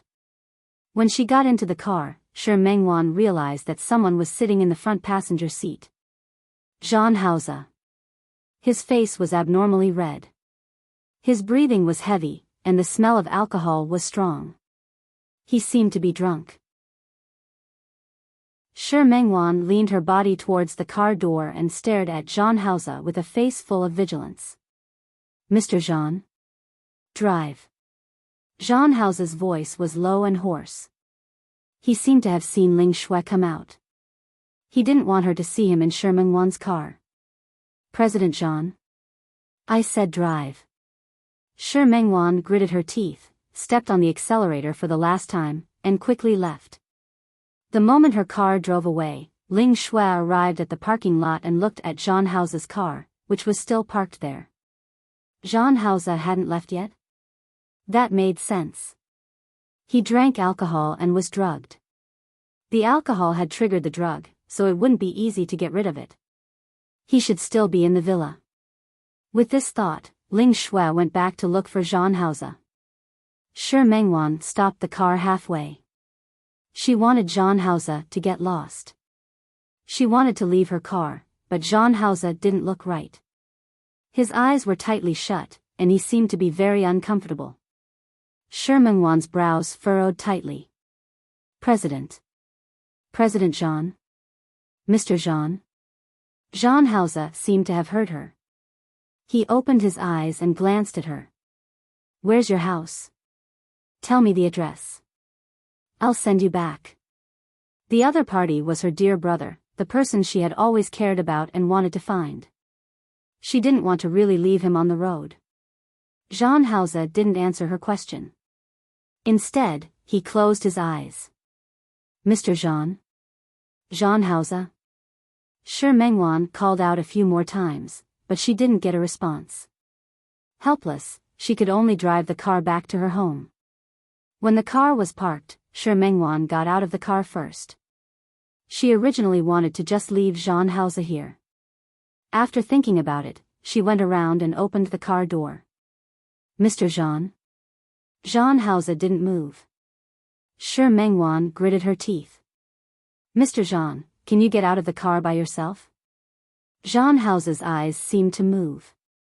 Shi Mengwan took a deep breath and bent down to look at him. Mr. Jean, can you hear me? Jean Hausa finally reacted. He opened his eyes. Shi Mengwan was shocked by his gaze. His eyes seemed to be even redder than before. Are you okay? Jean Hausa suddenly reached out and placed his hand on her shoulder. She almost went limp, but he got out of the car. Shi Mengwan instinctively supported his body. Most of his weight was on her. He was very heavy, and Shi Mengwan almost couldn't support him.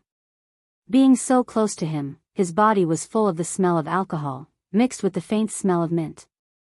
Shi Mengwan closed the car door and looked up at him. Mr. Jean, can you stand steadily? Jean Hausa narrowed his eyes and didn't say anything. However, he almost carried her into the apartment. Shi Mengwan followed him helplessly and brought him upstairs. As soon as they entered, Shi Mengwan threw him on the sofa. During the short journey just now, she was covered in sweat. Jean Hausa lay on the sofa and didn't move. His face was even redder than before. There was a flash of worry in Shi Mengwan's eyes. But it was only for a moment. Soon, she didn't plan to care about Jean Hauser anymore. No matter how worried she was, it was useless. He had a fiancée and had forgotten about her. She turned around and went back to her room to change her clothes. She planned to take a shower and sleep. Today's torment was enough. After returning to her room, Shi Mengwan had just found her pajamas and took off her top. The door to the room was suddenly opened, and she was shocked. Before she could turn around, her body was already hugged by Jean Hauser. In front of her was the bed. Without thinking, he directly pressed her down on the bed. "Mr. Jean?" Her lips were blocked. It was the same domineering and predatory kiss as before. This time, she didn't even have a place to escape. Behind her was the bed. In front of her was his strong chest. Shi Mengwan struggled, but she wasn't Jean Hauser's match at all. Woo-woo. Jean Hauser, let go of me. But she couldn't make a sound. Other than the sound of clothes rubbing against each other, there was only the sound of cloth rubbing against each other. She was anxious. Jean Hauser didn't speak in the car just now because he had been suppressing the drug in his body. But in this environment, the entire room was filled with Shi Mengwan's faint aura. The drug seemed to be unable to be suppressed anymore. He kissed Shi Mengwan as if he was biting her. Shi Mengwan was in pain. The moment Jean Hauser's lips left her chin, she used all her strength to push him away. She quickly got up and wanted to run to the other side. But before she could run away, Jean Hauser pounced on her again. Shi Mengwan was anxious. She pressed her hands against his chest with all her might, forcing him to see her clearly. "Jean Hauser? Jean Hauser, look clearly." "Who am I?" "I'm Shi Mengwan, not Chen Feifei." "Look clearly." Jean Hauser's movements paused for a moment. Shi Mengwan took the opportunity to push his body away again. "Jean Hauser, you have a girlfriend. Please calm down." She didn't know if he could listen to her, and she didn't know how much he could listen to, but she had to say it. Jean Hauser's body froze there, and he kept panting heavily. His eyes were red, and he seemed to be trying his best to control himself. Shi Mengwan saw that his hands were tightly clenched into fists, and his body looked very stiff. A trace of unconcealable worry flashed across her eyes. "Jean Hauser?" Jean Hauser glanced at her and didn't say anything. He stood up as if he was about to leave. However, his footsteps staggered at this moment, and he was about to fall. Shi Mengwan went forward to support him without thinking.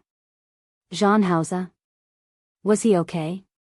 Shi Mengwan finally realized that something was wrong with Jean Hauser. Not only was he drunk, but his skin was also boiling hot. Even through a layer of shirt, she could feel the heat of his skin. You're sick." Jean Hauser stared at Shi Mengwan's red lips that were open and closed and pushed her away forcefully. "Jean Hauser?" Shi Mengwan took 2 steps back. Thinking of Jean Hauser's actions just now, she seemed to understand something. Do you want to wash your face?" She went forward to support Jean Hauser. This time, he didn't push her away. He hugged her tightly and kept rubbing against her body. Shi Mengwan half supported and half dragged him towards the bathroom. Her house wasn't big. She was also a person who didn't care about anything when she was busy. There was only a shower in the bathroom, but no bathtub. She helped Jean Hauser stand under the shower. "Do you want to take a cold shower?" She read the book as if it would be better this way. Although she didn't know if it was true. As she spoke, Jean Hauser had already turned on the water. Shi Mengwan was caught off guard and was drenched. She had always cherished her body. She never took a cold shower or drank cold water. Suddenly being drenched like this, she couldn't stay any longer. She let go of Jean Hauser and quickly left. The sound of water behind her continued, but she didn't want to care anymore. When she returned to her room, she took her pajamas and hurried to another guest bathroom to take a shower. At this time, She had to be glad that she didn't connect the guest bathroom to the main bathroom and turn it into a big bathroom. Okay. When she came out, she found that the sound of water in the bathroom was still there. She frowned slightly. She wanted to go in and take a look, but she was afraid that John House's symptoms were still there. After thinking about it, she decided not to care anymore. But this was her room, and the sound of water coming from the bathroom made it impossible for her to fall asleep. She turned around and went to the study. When she sat down, she realized that she wasn't in the mood to draw. She thought of her first kiss. When she was 12 years old, she lost her first kiss. At that time, she had been living with her dear brother for almost half a year. Dear brother was very good to her and took care of her. But he often had a cold face. No, he seemed to have a cold face to everyone. Even if he cared about her, he often said it with a cold face. That time, not long after the spring festival, it was the Lantern Festival. Southerners had to eat glutinous rice balls during the Lantern Festival. She used to live in the countryside, so these habits were well preserved. On the day before the Lantern Festival, she casually said that tomorrow was the Lantern Festival and she wanted to eat glutinous rice balls. The next day, dear brother really brought glutinous rice balls back. She was overjoyed, but that glutinous rice ball was so small. Is this glutinous rice ball? Why is it so small? She looked at the 2 bowls of glutinous rice balls and then at dear brother. Dear brother nodded heavily and told her that this was glutinous rice ball. It was fine if she ate it, but it was fine if she didn't. Each place had its own customs. Shi Mengwan thought that perhaps in Lin City, glutinous rice balls were so small. She didn't know that dear brother didn't buy any glutinous rice balls at all, but fermented rice balls. How old was she at that time? She was 12 years old. The little bit of alcohol in it was enough to make her drunk. Moreover, the one that dear brother bought had a strong smell of alcohol. However, the 2 children didn't notice it at that time. Dear brother, you're so good looking. He was the best looking person she had ever seen. Dear brother also ate that, and his face was a little red. The youth had never drunk alcohol before, and the alcohol in it was enough to make him a little drunk. He looked at the girl in front of him. The 12-year-old girl had already begun to develop. In half a year, her body had grown a little taller. Her figure was slender and her facial features were beautiful. Especially those eyes, which seemed to be able to speak. The youth suddenly felt a little hot. After the first month, he was already 16 years old. He was a big boy. You're very beautiful too. The voice of the youth, who was approaching the end of his voice change period, wasn't as unpleasant to hear as it was at the beginning. Shi Mengwan blinked and looked at dear brother. No, you're even better looking. As she spoke, she sat beside the youth. Her small hand gently caressed the youth's facial features. Dear brother, your eyebrows are beautiful, your nose is beautiful, your eyes are beautiful, and your face is beautiful. And. Her hand landed on his lips. She blinked, and her voice was a little drunk. Your mouth is also beautiful. The youth felt even hotter than before. The girl in front of him had bright eyes, white teeth, and skin like porcelain. He caught her hand and turned it to stroke her face. Wan is also beautiful. Her eyes are beautiful, her face is beautiful, and her mouth is also beautiful. He was imitating her words. Shi Mengwan blinked and suddenly smiled. You missed one, my nose. Is my nose not beautiful? Okay. The youth was very willing to coax her. Moreover, this was the truth. My Wan is beautiful in every way. Shi Mengwan smiled. Her smile made the small and shabby room seem to have suddenly become bright. The youth looked at Shi Mengwan's bright red lips in front of him. He couldn't help but lean over and gently kiss her lips. Their eyes met. The youth looked at the girl's clear eyes, and the girl looked at the youth's raised eyebrows. The youth suddenly realized what he had done and quickly retreated. The tips of his ears were dyed red without a trace. Half of it was because he was shy, and the other half was because he blamed himself. What was he doing just now? He actually kissed her. She was only 12 years old. Even after the new year, she would only be 13 years old. The girl didn't realize that she had been taken advantage of. She leaned over and held the youth's face. "Dear brother, your mouth is so sweet." He had just eaten the wine-fermented meatballs, so his lips naturally had the taste of the wine-fermented meatballs. She wanted to eat it again, so she leaned over and took the initiative to press her lips against the youth's. It was a young and clumsy kiss. It was both the youth and the girl's first time. After the kiss, the girl felt satisfied. Under the influence of alcohol, she went back to her room and fell into a deep sleep. She didn't know that because of her kiss, the youth had an extremely shameful and absurd dream at night. She also didn't know that the youth, who had always been lazy, woke up early the next morning and hurriedly washed his clothes. He even changed the bed sheets. Shi Mengwan only knew that when she woke up the next day, she still remembered the kiss from yesterday. She blushed a little, but she felt happy. That person was her dear brother. From that moment on, a seed was planted in the girl's extremely secretive thoughts. She liked her dear brother, so she naturally didn't hate this kiss. But from the next day, her dear brother started to avoid her. He would avoid her sight, avoid her contact, and Shi Mengwan thought that her dear brother hated her and felt that she was frivolous. Yes, which good girl would run away from home at the age of 12 or 13? What kind of good girl would live with a half-grown boy? And which good girl would take the initiative to kiss a boy? All the education she had received since she was young told her that these things were wrong and wrong. She blamed herself, felt guilty, and felt ashamed. She felt that she had done something wrong. She shouldn't have taken the initiative to kiss her dear brother. Her dear brother probably hated her too. For those few days, she was extremely sad. In the end, she couldn't help but wake up early one day when the youth was about to go out and block the youth's path. Bang! She seemed to hear something coming from the bathroom next door. Shi Mengwan's thoughts were pulled back by that sound. She hurriedly got up and returned to her room. She hesitated for a moment. Listening to the sound of water inside, she resolutely went in. The shower head had fallen off at some point. Jean Hauser sat on the ground.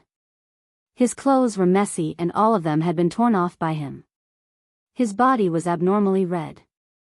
His breathing was so heavy that she could easily hear it. She could even see Jean Hauser's tent that was set up high. He seemed to be very uncomfortable. He was constantly fighting with himself, but he didn't seem to succeed.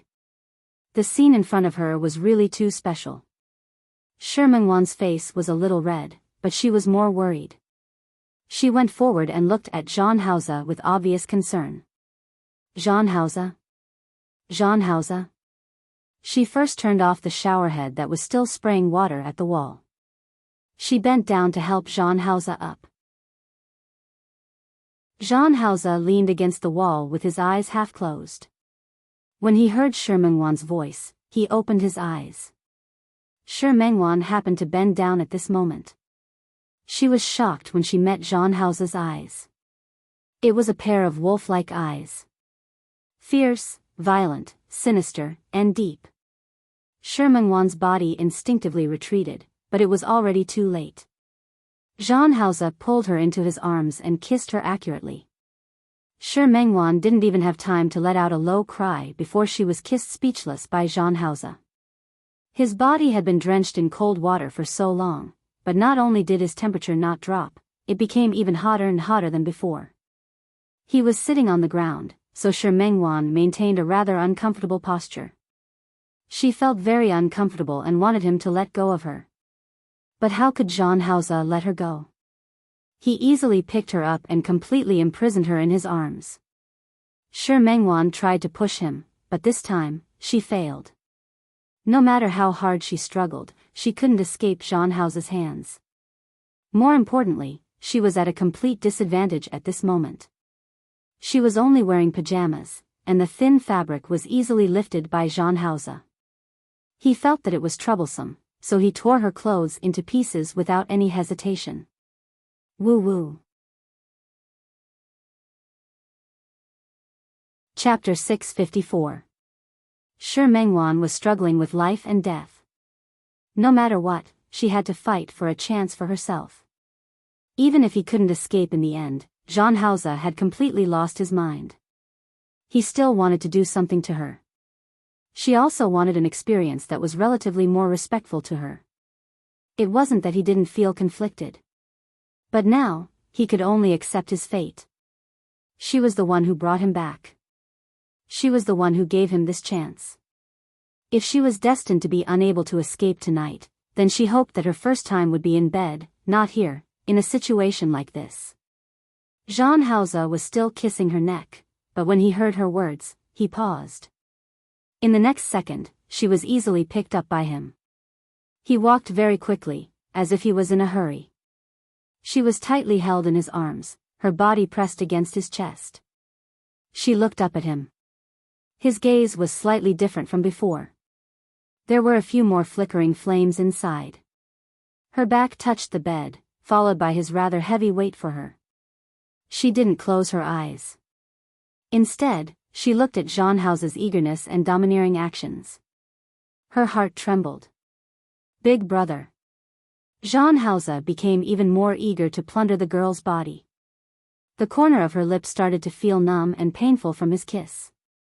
She reached out her hand to support his face and looked at him attentively. This face overlapped with that of Big Brother when he was a teenager. They had the same eyebrows and the same eyes, but the person in front of him had lost the youthfulness of his youth, and was now more stable and mature. However, there was one thing that didn't change. His eyes were always sharp, like a lone wolf on the grassland. This face, these eyebrows, these eyes. She had thought about it countless times in her dreams. This was her big brother. He was the big brother who had been with her for more than a year.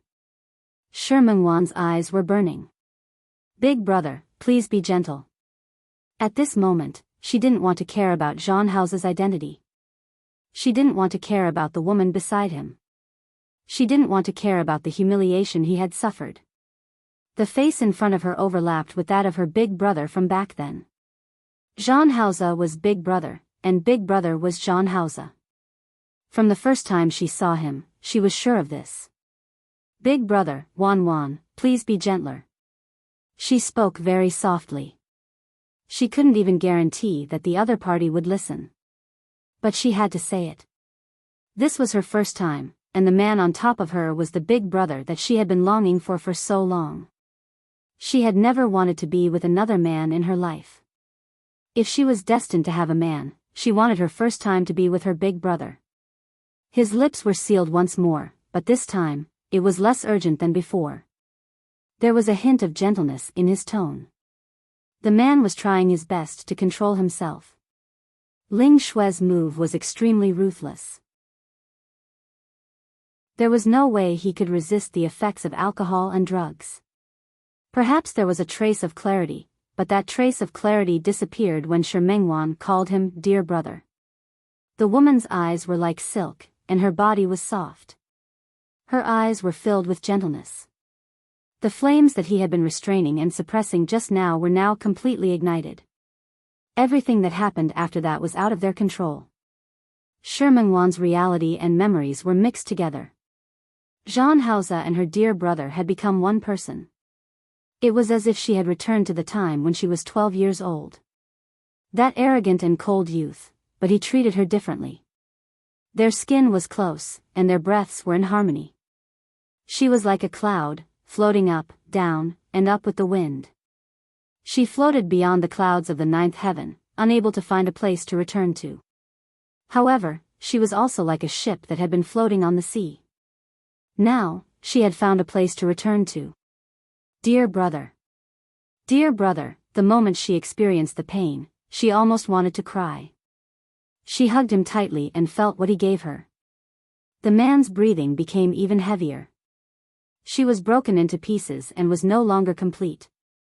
However, he filled her up and finally returned to being complete.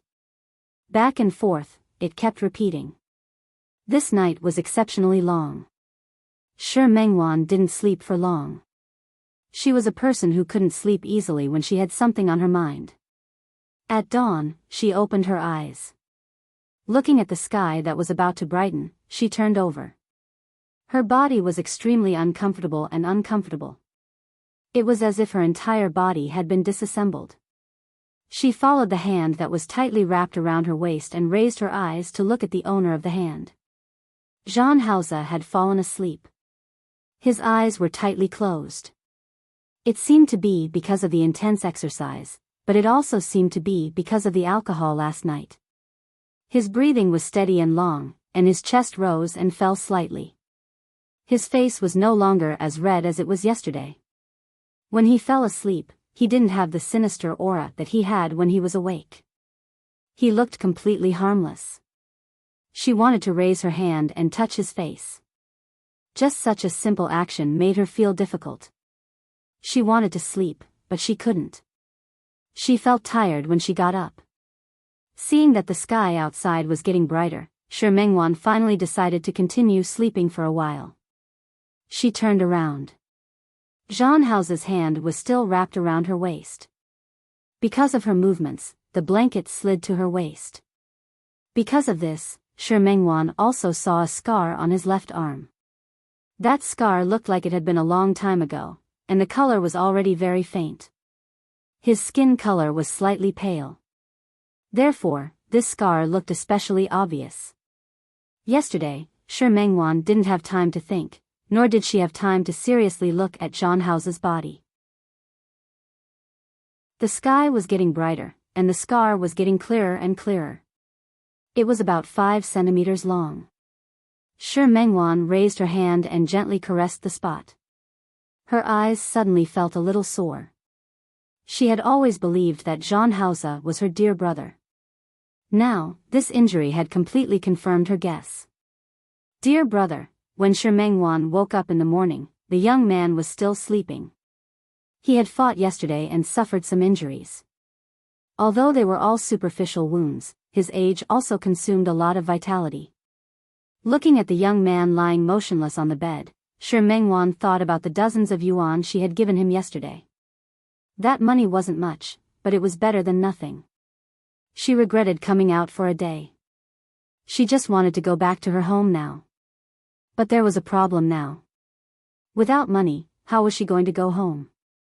Shi Mengwan was already 12 years old. She thought about it and decided to go straight to the police station and find a police officer to send her home. Before she left, she was a little hesitant. Should she tell Jean Hauser? However, she wasn't familiar with him. It was just that she stayed here for a day yesterday. She said that she was borrowing him, but she even gave him money. Shi Mengwan didn't feel guilty at all when she thought about it. She took a look at the small house and finally left. Shi Mengwan had a good idea. She just needed to find the nearest police station. However, after she came out of the young man's house, she found that she was lost. The bungalows in this area were almost the same, and the alleys were connected in all directions. Every door looked almost the same to her. Shi Mengwan went around for a long time, but not only did she not get out, she even got lost. Just as Shi Mengwan was about to find a public phone to stop and call the police, a voice suddenly rang out. She actually met the 2 people who had been following her yesterday. 2 hooligans stood in front of Shi Mengwan. One was wearing a flowery shirt, and the other was wearing a black shirt. The man in the black shirt took a step forward and glanced at Shi Mengwan's face. Yo! Isn't this the little beauty from yesterday? The 2 of them had their eyes on Shi Mengwan yesterday. Such a young girl with good looks looked like she was alone and didn't have any family by her side. If they sold her, they would make a lot of money. Little beauty, since we met, it's fate. Come with your brothers. Shi Mengwan panicked when she saw these 2 people. She was lucky to escape yesterday, but it didn't mean that she would be so lucky today. Looking left and right, she ran back like she was flying. The 2 hooligans looked at each other and quickly followed behind her. Shi Mengwan wasn't familiar with this area, and she was being chased in a hurry. In her panic, she actually ran into a dead end. "Little beauty, you can't run anymore, right?" The man in the black shirt looked at Shi Mengwan, and the smile on his face became more and more vulgar. "Don't run anymore. Follow your brother. Get lost." Shi Mengwan was anxious. She looked at the two people, then looked at the dead end in front of her, and fell into great despair. Seeing that the two hooligans were about to approach, she looked around in panic. Finally, she picked up a stone on the ground and held it in her hand, looking like she wanted to fight the two hooligans to the death. "Little girl, you have character. Your brother likes you." The man in the flowery shirt glanced at the man in the black shirt, and the two of them moved forward together. Shi Mengwan waved the stone in her hand randomly. However, before she could hit the two of them, her hand was already grabbed by the two hooligans. "Little beauty, let's go. Help! Help!" Shi Mengwan cried out. Seeing this, the man in the flowery shirt covered Shi Mengwan's mouth. "Woo woo." Shi Mengwan was anxious. Regret once again occupied her heart. She shouldn't have run away from home. The two hooligans dragged her out and were about to run out when the figure of a youth suddenly appeared in front of them. When Shi Mengwan saw the person, her eyes widened. It was him? That dear brother? The youth stood at the entrance of the alley. His gaze swept across the two hooligans, then he looked at Shi Mengwan. His eyes seemed to be filled with displeasure. "Brat, don't be a busybody." The man in the flowery shirt glared at the youth and was quite rude. The youth stood there without moving or speaking. The two hooligans didn't take him seriously either. Especially when they saw the injuries on the youth's face, not only on his face, but also on his arms. They didn't take the youth seriously even more. When they passed by the youth with Shi Mengwan in tow, the youth didn't move. Shi Mengwan's mouth was blocked. She could only watch as the youth kept making whimpering sounds. The two hooligans didn't take the youth seriously and passed by him just like that. Unexpectedly, when they walked behind the youth suddenly turned around. He flew up and kicked the back of the man in the flowery shirt. The man in the flowery shirt was originally covering Shi Mengwan's mouth, but this sudden kick caught him off guard. The man in the flowery shirt was caught off guard. He let go of Shi Mengwan and his body fell forward. Without waiting for the man in the flowery shirt to get up, the youth kicked the man in the black shirt again.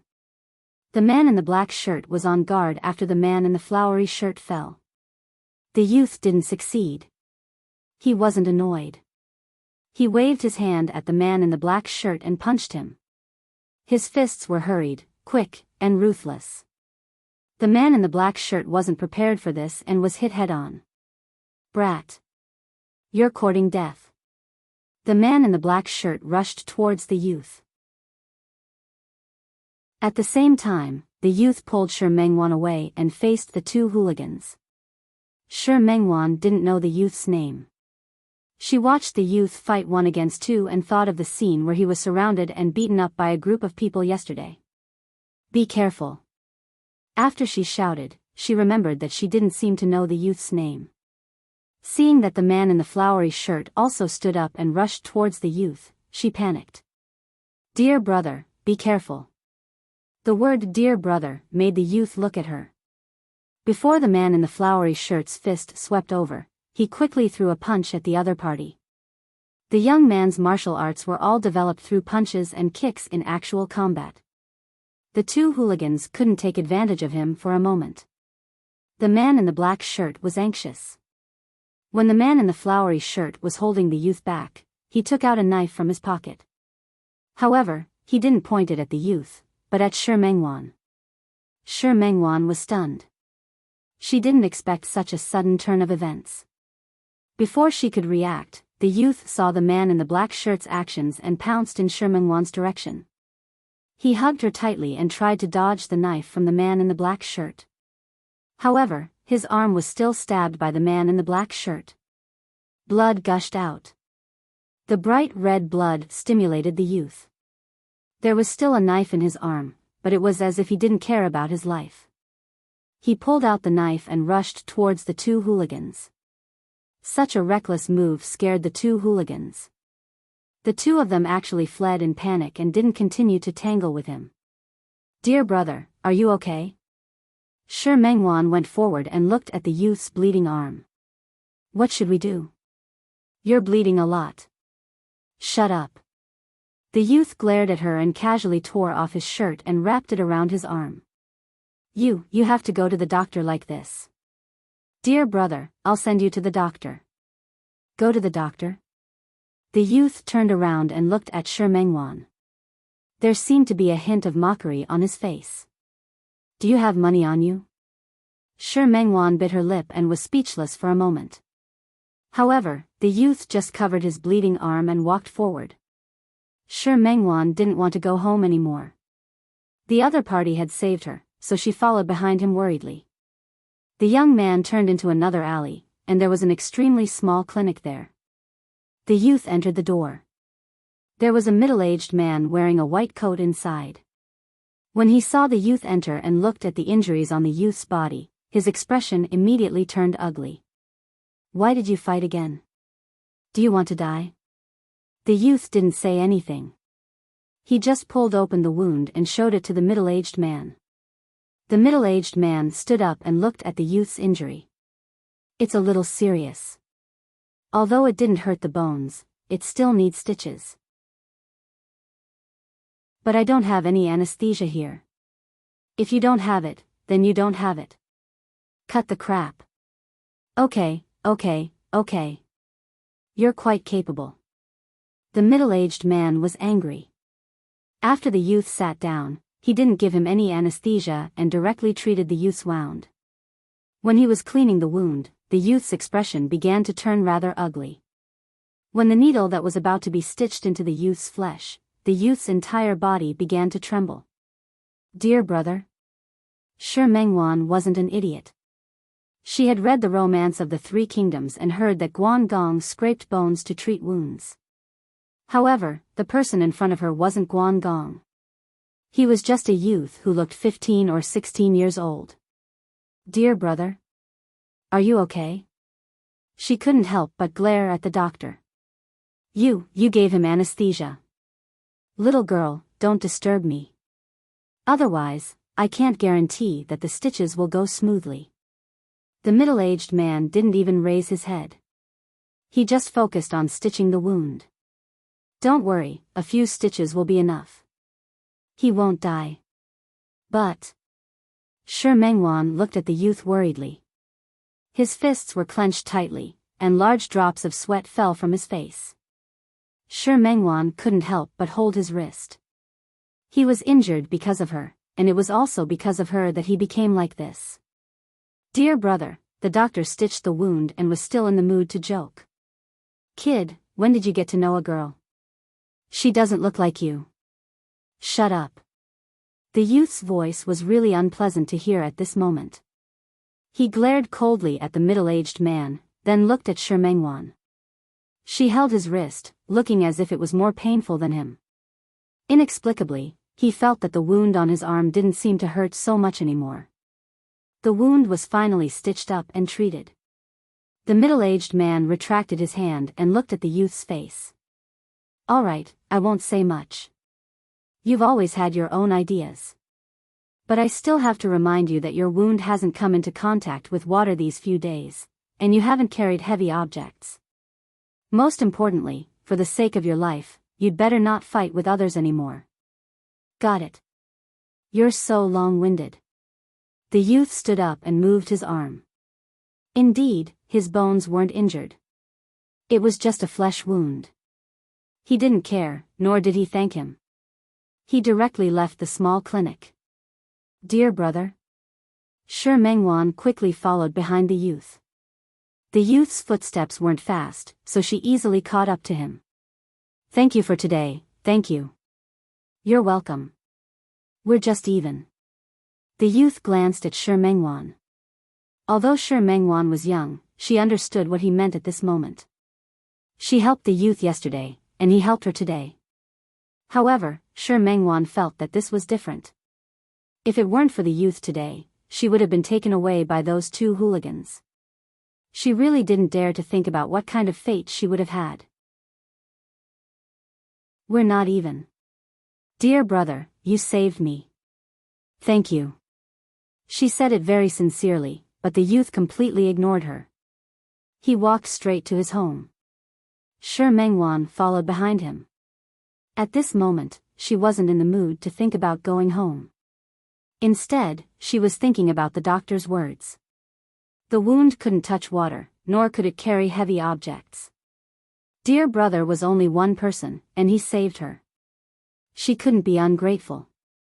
Even if she wanted to go home, she would think about it in a few days. With this thought in mind, Shi Mengwan followed behind the youth. Dear brother, what's your name?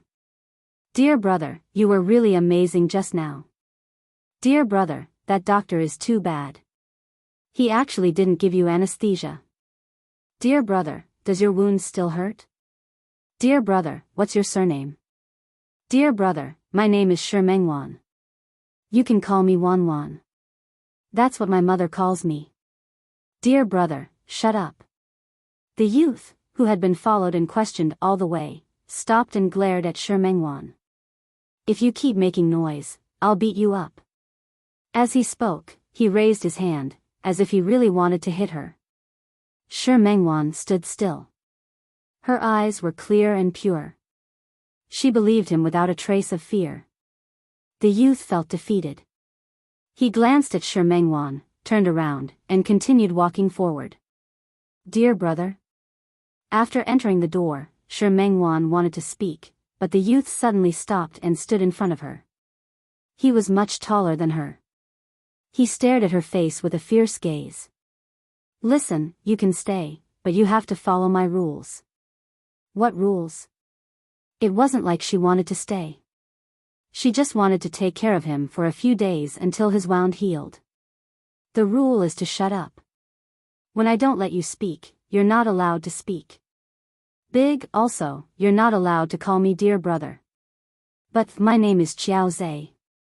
You can call me Ah Zhe. Qiao Zhe's voice sounded very fierce. Shi Mengwan bit her lip and looked at his eyes. She said timidly, but, I think dear brother sounds better. Qiao Zhe glared at Shi Mengwan. His uninjured right hand clenched into a fist again. Shi Mengwan's gaze was too calm. He raised his hand and put it down again. Okay, since you call me dear brother, then go wash my clothes. Shi Mengwan didn't expect Qiao Zhe to really let her stay. She nodded. Okay. I'll help you wash your clothes. Anyway, when she was at home, she helped her family wash their clothes. She didn't think that this was a difficult situation. Instead, she felt that this was an opportunity to repay Qiao Zhe for saving her life. Qiao Zhe watched as Shi Mengwan walked into the bathroom in a few steps. When she really went to wash his clothes, his gaze became a little complicated. Just like that, Shi Mengwan stayed at Qiao Zhe's house. Shi Mengwan caressed the scar on Zhang Hao's arm. This scar was left behind to save her. Seeing this, she no longer had to doubt, nor did she have to look for it. Zhang Hao was dear brother, and dear brother was Zhang Hao. But why didn't Zhang Hao remember her at all? Could it be that she was the only one who held on to that memory of the past, but dear brother had completely forgotten about it? The hand that was originally pressing on Zhang Hao's scar was grabbed by someone. The person who was originally asleep had woken up at some point in time. At this moment, he was staring at her with his eyes open. Because he had just woken up, Zhang Hao's gaze was calm at this moment. His eyes were deep, but there was no trace of hostility. Shi Mengwan could even see a faint sense of peace in his gaze. Their eyes met, and there was silence. Shi Mengwan looked at him and was the first to look away. You're awake? After asking a useless question, Shi Mengwan lowered her eyes uncomfortably. It was one thing to be prepared yesterday, but it was another to have sex. In the end, she was still a little shy. She didn't even dare to look into his eyes. Zhang Hao didn't say anything, but she couldn't help but say, dear brother. When these three words came out, Zhang Hao's expression changed slightly. Shi Mengwan lowered her head, but she didn't notice the change in his expression at all. Dear brother. Are you all right now? His appearance yesterday made her a little worried. She cared about him so much that she even forgot the discomfort on her body. Dear brother, how are you now? More than 10 years of concern, more than 10 years of searching. Shi Mengwan, who had never given up and never gave up. Not getting a response from Zhang Hao, she couldn't help but look up at him. Chapter 655.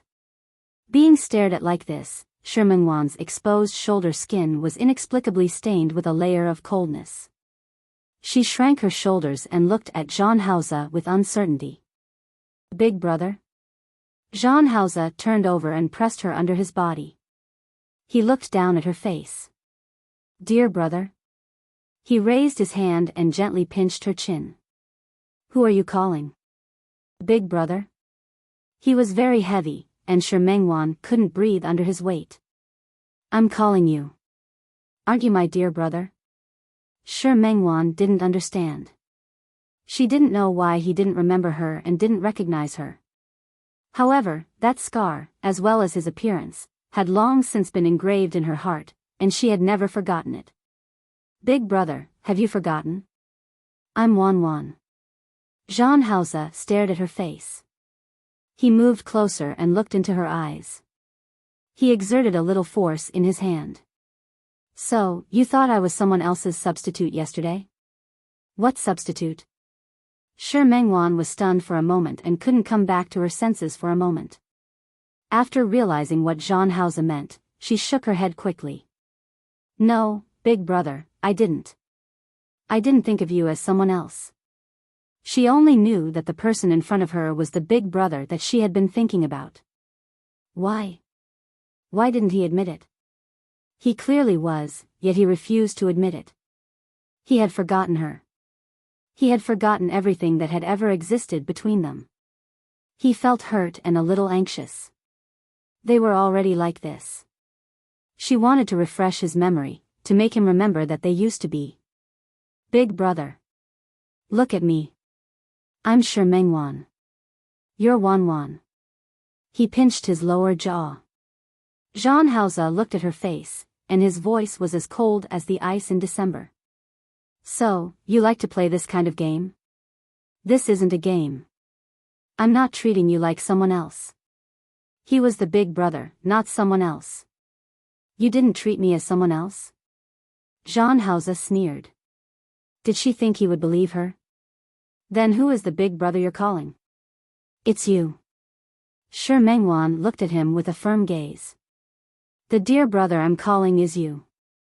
You are my big brother. Tch, she felt pain on her lips. He had bitten her. Shi Mengwan blinked at him. Dear brother, she couldn't speak the rest of her voice. Because Zhang Hao had already kissed her lips. I'm not your big brother. Don't call me that. Big, Shi Mengwan's big word was swallowed up again. This time, Zhang Hao bit harder than before. I'll say it again, don't call me dear brother. Shi Mengwan bit her lip and looked at Zhang Hao.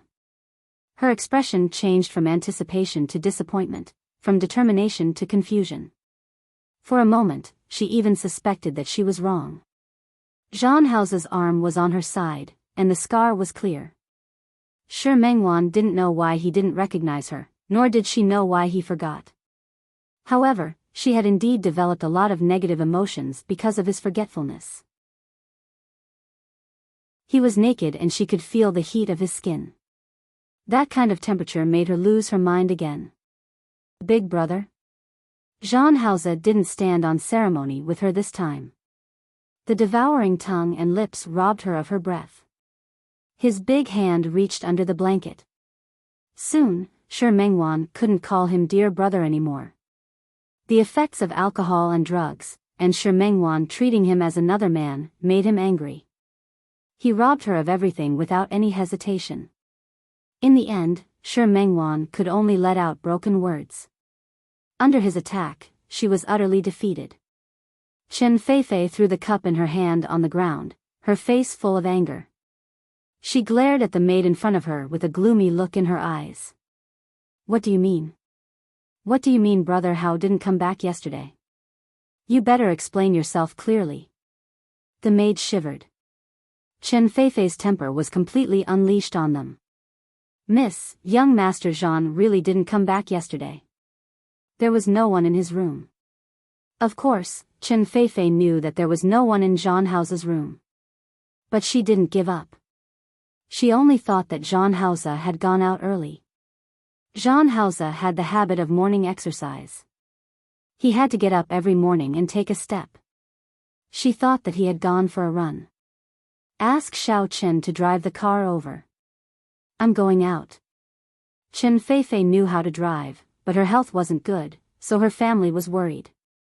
For his daughter's convenience, Chen Yongchang assigned her a driver. Yes. Before Chen Feifei went out, she called Chen Yongchang and asked him what Jean Hao's arrangements were yesterday. Chen Yongchang didn't know what his precious daughter was going to do, but he still told her about Jean Hao's whereabouts yesterday. After asking, Chen Feifei went straight to the company. The Qin Corporation was also very famous in Lin City.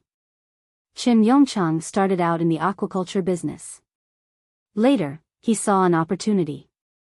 He started investing in real estate. He was also lucky and encountered a good opportunity. For a few years, his business was very big. He also had his own business in the neighboring city.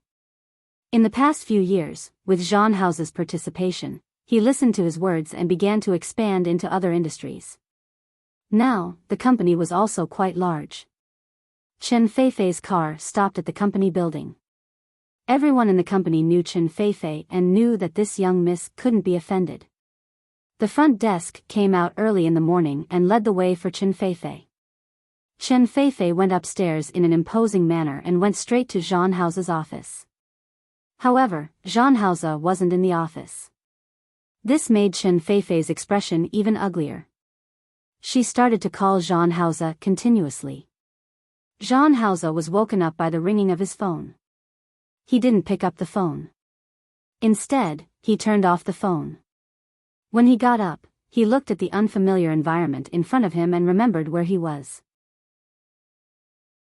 Under the blanket, he couldn't find anything. He looked at Shi Mengwan, who was sleeping beside him. The woman's blanket barely covered her chest. The skin on her shoulder that wasn't covered by the blanket was covered with bruises. Jean Hao rarely lost control. No, it could be said that he had never lost control before. But last night, he lost control. Ling Shui's drug was indeed powerful. Mixed with alcohol, although it was quite difficult for him to resist, it wasn't really impossible for him to resist. But he lost control. Jean Hao rubbed the space between his eyebrows. His expression didn't look good. His gaze fell on Shi Mengwan's face. She was still sleeping very soundly. There was a faint green under her eyes, and her face was slightly pale. Jean Hao's expression became even uglier. His loss of control was mostly because of this woman's smell. He rubbed the space between his eyebrows and quickly got up. When he found his wet clothes in the bathroom, his phone rang again. He looked at the phone on it and picked it up. Drive the car to Ye Yuan apartment and pick me up. Oh right, help me bring a set of clothes over. I need them both inside and out. After hanging up the phone, Jean Hao took a shower. When he came out of the bathroom, he only had a bath towel around his waist. Shi Mengwan was still sleeping and didn't show any signs of waking up. He stood by the bed and stared at her face for a long time. When there was a knock on the door, he left the room. The person standing outside the door was Tang Hua, his personal assistant. He didn't have any doubts about Jean Hao appearing in an unfamiliar place. He just handed the bag in his hand to Jean Hao. From the inside to the outside, there were shoes and clothes. Jean Hao turned around, pulled off the bath towel, and began to change his clothes. Young Master Jean, Miss has been looking for you since she woke up. She seems to have gone to the company now. Yes. Young Master Jean, yesterday Tang Hua wasn't a talkative person, but there were some things that he was indeed very concerned about. That woman, Ling Shui, drugged me. Jean Hausa put on his clothes and turned to look at Tang Hua. I'll leave the Ling family to you. I don't want to see this company again in the business world. Yes. Tang Hua had always obeyed Jean Hausa's orders. Jean Hausa had already tidied himself up. He looked at Tang Hua. Let's go to the company first. Yes. Tang Hua followed Jean Hausa and the two of them left together. The moment the door closed, Jean Hausa looked in the direction of the room, but quickly looked away. Coincidentally, Shi Mengwan's apartment was very close to the company. Before going upstairs, Jean Hausa instructed Tang Hua a few things. A flash of surprise flashed across Tang Hua's eyes, but it was only for a moment. He quickly lowered his head. Yes. I got it. Go. He was very relieved to leave the matter to Tang Hua. Tang Hua drove the car away and Jean Hausa entered the company hall. As soon as he entered, Secretary Lu Xian came over. General Manager Jean. Miss is throwing a tantrum upstairs. Look, I got it. Go do your work. Find the contract from yesterday and let Secretary Zhao file it. When Jean Hausa entered the door, Chen Feifei was sitting behind his desk, sulking. Brother Hao. When she saw Jean Hausa, even though Chen Feifei tried her best to control it, she still couldn't hide the anger on her face. Yes. Why are you here at the company? Brother Hao. His calm appearance made Chen Feifei even angrier. However, the angrier she was, the more aggrieved she looked. Brother Hao, where did you go yesterday? Why didn't you go home? She spoke with extreme resentment. Even though she was already furious, she didn't want her sweetheart to see her bad side. In fact, when Jean Hausa was in university, he made a sum of money by speculating in stocks and futures. Then, he bought a house near the university town. For a period of time, he used the excuse that he was busy with his studies and company matters. He didn't want to travel back and forth and lived in his apartment. However, Chen Feifei refused. She said that if Jean Hausa wanted to live in the apartment, she would follow him. Later, Chen Yongchang had no choice but to buy the apartment opposite Jean Hausa. However, Chen Feifei's health wasn't good, so she couldn't be alone. No matter how big the apartment was, it wasn't as comfortable as home. Chen Yongchang loved his daughter. He had no choice but to beg Jean Hausa to agree to move back home. In the end, Jean Hausa took a step back, but asked to wait until he graduated from university. This request wasn't too much. Chen Yongchang had no choice but to agree. After Jean Hausa graduated from university, he entered Chen Yongchang's company. He moved back to the Chen family. He would occasionally go to the apartment for 2 days. But every time, it would make Chen Feifei unhappy. I was too busy last night, so I slept in the apartment. Brother Hao, is what you said true? Chen Feifei looked like she was about to cry. Why did you lie to me? You didn't come back yesterday, so I asked the cleaning auntie to go to the apartment to take a look. You didn't go back at all yesterday. The apartment was cleaned regularly, and the person who arranged it was Chen Feifei. Jean Hausa looked at her with an unclear expression. The angrier she was, the more aggrieved she looked. The angrier she was, the more aggrieved she looked. Her eyes were red, and with her current expression, she looked weak and frail. Brother Hao, you actually lied to me? You never lied to me before. Do you not care about me anymore? You didn't go home at all yesterday, and you weren't in the apartment. Brother Hao, I'm not checking on you. I'm just concerned about you. Don't you know how worried I was about you when you didn't go home? I really didn't go home yesterday. Jean Hausa looked at Chen Feifei's face. He thought of Ling Shui. Brother Hao. Chen Feifei stopped complaining and looked at him with red eyes. However, there's a reason. Jean Hauser walked to the sofa and sat down. He lowered his eyes and looked at the financial magazine on the coffee table. Chen Feifei didn't say anything. She just looked at him with concern. Yesterday, your dad asked me to sign a contract with Chairman Ling, I know. I asked Dad. Chen Feifei was angry in her heart, but she looked understanding on her face. I know that you've worked hard for the company over the past few years. But, do you have to sign the contract all night? She pouted and her eyes were still red as she looked at Jean Hauser. Such a delicate beauty, in front of a man, showed such complete trust, and was also full of gratitude. If it was another man, he would probably want to hold Chen Feifei in his arms and comfort her. Feifei, I didn't sign the contract all night, but something happened yesterday. Jean Hauser raised his head and looked at Chen Feifei with a complicated expression. Something happened yesterday. What happened? Can you tell me? Chairman Ling's daughter, Ling Shui, was also there yesterday. She's very interested in me. What did you say? Chen Feifei stood up and looked at Jean Hauser. She realized that she had lost control. She sat down in front of Jean Hauser again and regained her worried expression. Doesn't she know about my relationship with you? She knows, but I think she doesn't care, right? But... Chen Feifei almost twisted her fingers, but she forced herself to put on a victim's expression. Brother Hao, you're mine. Don't tell me you like that Shui. Feifei. I don't like her, but I did do something wrong to you yesterday. Brother Hao? Chen Feifei almost couldn't sit still. Jean Hauser seemed to be a little helpless. She drugged me yesterday, and I drank some wine. Brother Hao. Chen Feifei's expression completely changed. She sat there with a pale face, as if she would collapse at any moment. You, what do you mean? Feifei, I'm sorry. Jean Hauser didn't say anything else. What else did Chen Feifei not understand? You, her, you guys. You guys really? Really? Chen Feifei's face was pale, and she looked like she had been hit.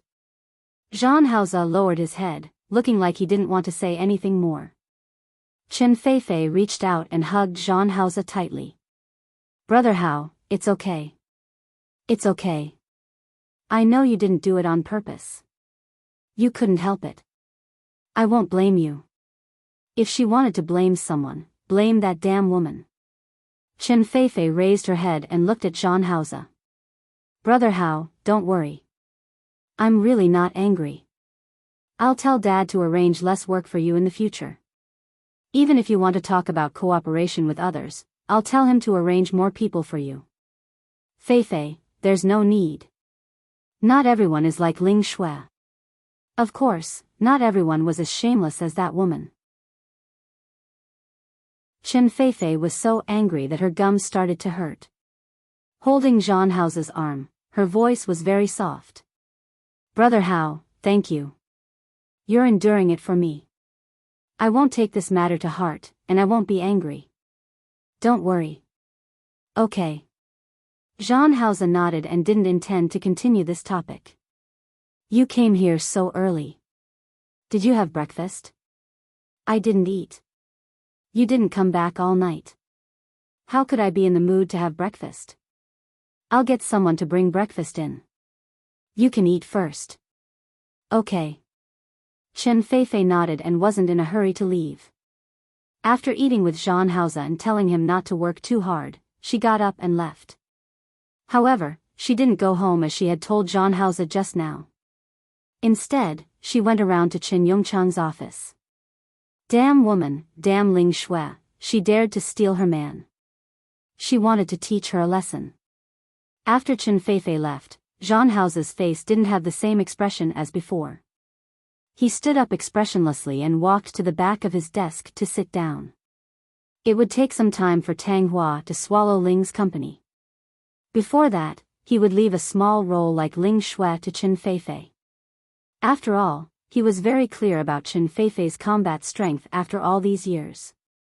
Chen Feifei thought that she had disguised herself very well in front of him, but she didn't know that no matter how she disguised herself, her true nature would still be revealed. After dealing with Chen Feifei and Ling Shui, Zhang Haoze was in a good mood. The moment he opened the file, Shi Mengwan's sleeping face suddenly flashed across his mind. She was exhausted yesterday. At this time, she should still be sleeping, right? Zhang Haoze, who realized what he was thinking, had an ugly expression on his face. He retracted his thoughts and focused all his attention on work. When Shi Mengwan woke up, it was already past afternoon. The room was empty, and there was no sound at all. Zhang Haoze had already left. Shi Mengwan bit her lip and turned over. This simple action made her entire body feel uncomfortable. She felt a little wronged and a little disappointed. Zhang Haoze ran away just like that after having sex with her. He didn't care at all. It was her first time. This realization made her uncomfortable. Not only her body, but also her heart. Her heart felt even more uncomfortable. Dear brother didn't acknowledge her and forgot about her. Now, he treated her like an antidote, throwing her away after using her. All of this filled Shi Mengwan with disappointment. Her disappointment didn't last for long. After realizing what time it was, Shi Mengwan quickly got up to look for her phone. Her phone was left in the study next door yesterday. Sure enough, there were at least dozens of missed calls from morning until now. Most of them were from colleagues in the studio, and one was from Su Qingsang. She was still feeling very uncomfortable, so she didn't plan to go out today. She told Xiao Ji that she was sick and wasn't feeling well. She wanted to rest at home for 2 days. If there was anything, she could email her or call her. She called Su Qingsang again. She asked her to go to her place for dinner. After telling her that there was an event at the company, Shi Mengwan hung up the phone. She went to the kitchen and casually cooked a bowl of noodles for herself. She was still feeling uncomfortable, so she went back to sleep after taking a shower. Shi Mengwan, who was sleeping, once again dreamed of the winter when she was 12 years old. It rarely snowed in Lin City, but the winter here was still considered cold. They lived in that small bungalow. There was no heating, air conditioning, or heater. There was only one blanket in Xiao Zai's house. It turned out that during the summer, Shi Mengwan, who slept on the sofa, was covered with a blanket. Now that the weather was cold, she couldn't cover herself with a blanket. Shi Mengwan was woken up by the cold for several nights. Then, she could only wrap herself tightly with the blanket, but it was useless. On the third night, Xiao Zai woke up. He looked at Shi Mengwan and told her to sleep on the bed. Dear brother, I'll sleep on the bed. Are you going to sleep on the sofa? At that time, Shi Mengwan was still very naive. However, Xiao Zai was only a teenager. Compared to her, the sofa was even smaller for him. He couldn't even stretch his feet straight when he slept on it. Shi Mengwan took the initiative to speak after seeing how Xiao Zai slept. Are you going to sleep? Yes. Shi Mengwan was really afraid of the cold. At that time, it was already past the Mid-Autumn Festival of the lunar calendar. It would be even colder later on. She didn't want to be cold. However, she didn't expect that when she slept on the bed, Xiao Zai would also sleep on the bed. At first, Shi Mengwan was a little awkward and uncomfortable, but after sleeping for 2 days, she was completely at ease. The youth's gaze was calm, and Shi Mengwan's gaze was clear. One treated the other as a sister, and the other as a brother. The pure friendship between siblings wouldn't have any bad thoughts. Shi Mengwan dreamed of the first night Zai slept with her. She still remembered that she was still a little embarrassed. She went to bed early and curled up on one side of the bed, occupying a very small space. However, dear brother slept in the middle of the bed rather rudely. At that time, he really didn't sleep well. Sometimes, when he fell asleep, he would squeeze over to her side. At this time, Shi Mengwan could only move out more and more carefully. She also had to be careful not to fall under the bed. Later, the knocking on the door woke Shi Mengwan up from her dream. She was very tired and sleepy. She was woken up by someone and didn't want to get up to open the door. However, the knocking on the door didn't seem to give up. It was still going on.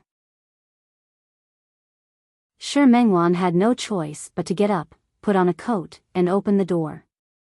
Unexpectedly, the person standing outside was actually Zhang Haoze. Zhang Haoze looked at Shi Mengwan. After sleeping for a day, her face had recovered a little, but it still didn't look good. He entered the door silently. His attitude was as comfortable as if he was returning to his own home. Zhang Haoze. He didn't like to call her dear brother, so she wouldn't call him that. But what did he mean now? Didn't he leave? Didn't he only treat her as the antidote? Since that was the case, then why did he come back? Chapter 656. Zhang Haoze entered the door and walked to the sofa to sit down. His relaxed expression made Shi Mengwan feel a little unhappy, as if he treated this place as his home. Didn't he leave? Since he left, why did he come back? While she was unhappy, she felt a little expectant. Did Zhang Haoze remember what happened in the past? Or, she pursed her lips, took a few steps forward, and stood by the coffee table. She didn't sit down. She just stood there and looked at him. Zhang Haoze was tall.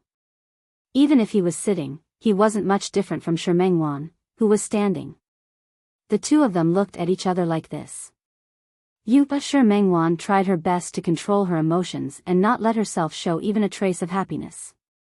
In fact, compared to Zhang Haoze disappearing without a trace, his appearance now made her feel more or less comforted. What's the matter? Shi Mengwan's tone sounded a little cold. Zhang Haoze narrowed his eyes slightly. She had probably just woken up, and her hair was a little messy. She was wearing a black sports coat and a set of pink pajamas inside. The nondescript combination gave her a sense of laziness. The V-neck of the pajamas made him see the snow-white skin at a glance. There were still purplish-red hickeys on it. He could easily remember how he had left marks on her body yesterday. The memories of last night made Zhang Haoze a little stiff. Next month, his tense face looked a little solemn. His gaze returned to Shi Mengwan's face, and he took out a box from his pocket. He placed it on the coffee table and pushed it forward. Eat it. Shi Mengwan didn't see what it was at first, but after she saw it clearly, her expression suddenly changed. On the coffee table, the word "Eating" was written on the box, which deeply stimulated Shi Mengwan's nerves. Zhang Haoze, she stood there, feeling a chill in her hands and feet. Yesterday, she and he had slept together like a pair of mandarin ducks, but today, he had given her this. I should thank you for your thoughtfulness now, shouldn't I? Last night was just an accident. She hadn't had time to recover from the fact that she had a relationship with Zhang Haoze. His actions today were like a basin of cold water that was poured over her head. She really hadn't thought about children. It was too far away for her. Moreover, to Zhang Haoze, she might just be an irrelevant passerby. He had lost his head last night, and he thought of her as an antidote. No matter which one it was, she really didn't think about the child and even forgot to take precautions. Zhang Haoze didn't say anything. Shi Mengwan stood there and felt her hands and feet gradually regain some warmth. She took a step forward and picked up the box of medicine. Sorry to trouble you, I'll take the medicine. I'll eat later. You can go. Zhang Haoze didn't move, and Shi Mengwan didn't want to be entangled with him. Yesterday was a dream come true. She kept thinking about her dear brother and finally had a chance to interact with him.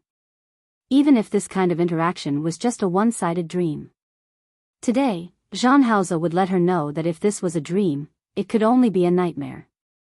She couldn't tolerate it, she couldn't let it go, and she couldn't accept that her big brother had become like this. Mr. Zhang, please. Zhang Haoze looked at her face, as if he didn't understand what she was angry about. He stood up and walked in front of her. His gaze fell on the box in her hand. Are you angry? Shi Mengwan stood there without moving. There was a hint of stubbornness in her expression. She was very beautiful, with a delicate beauty, and her stubborn expression at this moment. Her red lips were slightly opened, and she refused to give in to him. Her eyes were full of momentum. Jean Hauser turned his face slightly, and his body involuntarily took half a step forward. He stared at the arrogance on her face. "Didn't you say to take the medicine?" Shi Mengwan suddenly looked at him. For a moment, her eyes were indescribably complicated. She gritted her teeth and clenched her fists, which were hanging by her side. She glared at Jean Hauser and quickly turned around to go to the kitchen. When she came out of the kitchen, there was a glass of water in her hand. She opened the medicine in front of Jean Hauser. She took out a pill and was about to put it in her mouth when Jean Hauser suddenly held her hand. Shi Mengwan's hand stopped in midair. She looked at Jean Hauser with confusion and mockery. "What are you doing, Mr. Jean?" Jean Hauser slowly took the pill from her hand. He leaned over and looked at Shi Mengwan's face. He placed the pill and the glass of water back on the coffee table. "Mr. Jean, this medicine will have an effect if it's taken within 72 hours. And then?" Jean Hauser pulled Shi Mengwan's body into his arms. "If that's the case, then don't waste this time." Shi Mengwan quickly understood what he meant. He carried her in his arms and carried her to the room. Shi Mengwan's expression changed drastically when she realized what he wanted to do. "Jean Hauser, are you crazy?" He didn't love her. Yesterday was an accident. Did he still want to continue today? "Jean Hauser, put me down." The distance from the living room to the room was too short. Shi Mengwan felt that in less than 10 seconds, she had already been placed on the bed by Jean Hauser. The moment her body touched the bed, she quickly bounced up and wanted to leave from under Jean Hauser. However, she was once again pressed under Jean Hauser's body. As she got up, he restrained her hands. At the same time, he kissed her lips. Woo-woo. Shi Mengwan couldn't say the rest of her words. Her body still had the feeling he gave her yesterday. Her back was sore and her legs were weak. She wasn't his match at all. Her coat was taken off and thrown on the ground. The thin pajamas inside weren't an obstacle to Jean Hauser at all. He easily tore the pajamas into pieces. Shi Mengwan was like a peeled egg. She appeared in front of him without any cover at all. This also made it much easier for Jean Hauser. He could see the marks on her body more clearly. Her skin was very good. Her body was very delicate and white. The more it was like this, the more obvious the marks that hadn't faded became. Those marks were left by him. Jean Hauser. Shi Mengwan didn't want to continue with him.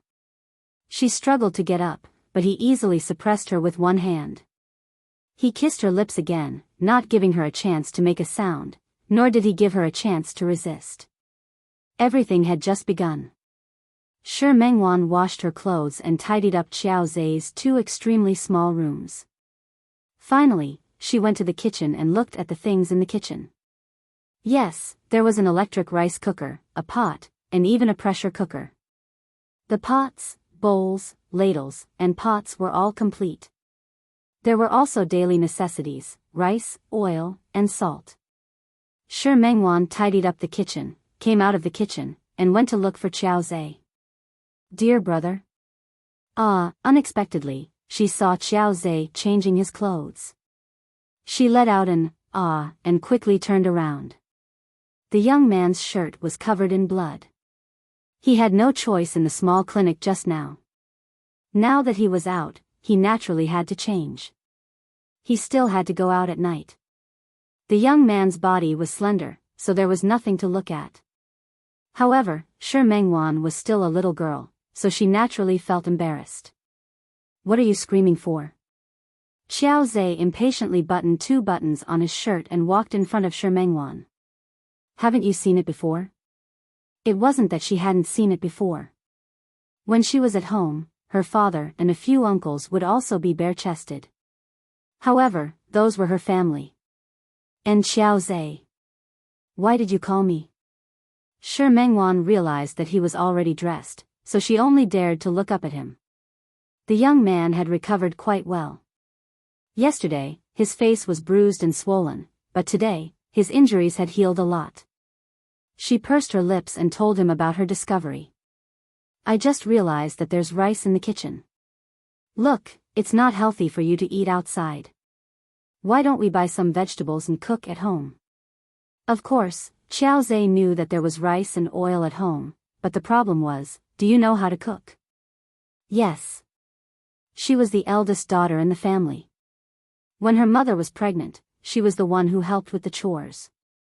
Every day when she came home from school, she had to cook for her parents. The young man glanced at Shi Mengwan and suddenly sneered. Buy vegetables? Where did you get the money? Didn't I yesterday? Shi Mengwan's words were interrupted by the young man. You mean your dozens of yuan? I just paid the medical fees. Shi Mengwan let out an ah. She didn't remember seeing the young man pay, but since he said he paid, then he paid. At this moment, the young man suddenly approached Shi Mengwan with an evil smile on his face. Why don't I sell you? That way, I'll have money to buy vegetables. Shi Mengwan was shocked by his sudden approach, but she shook her head firmly.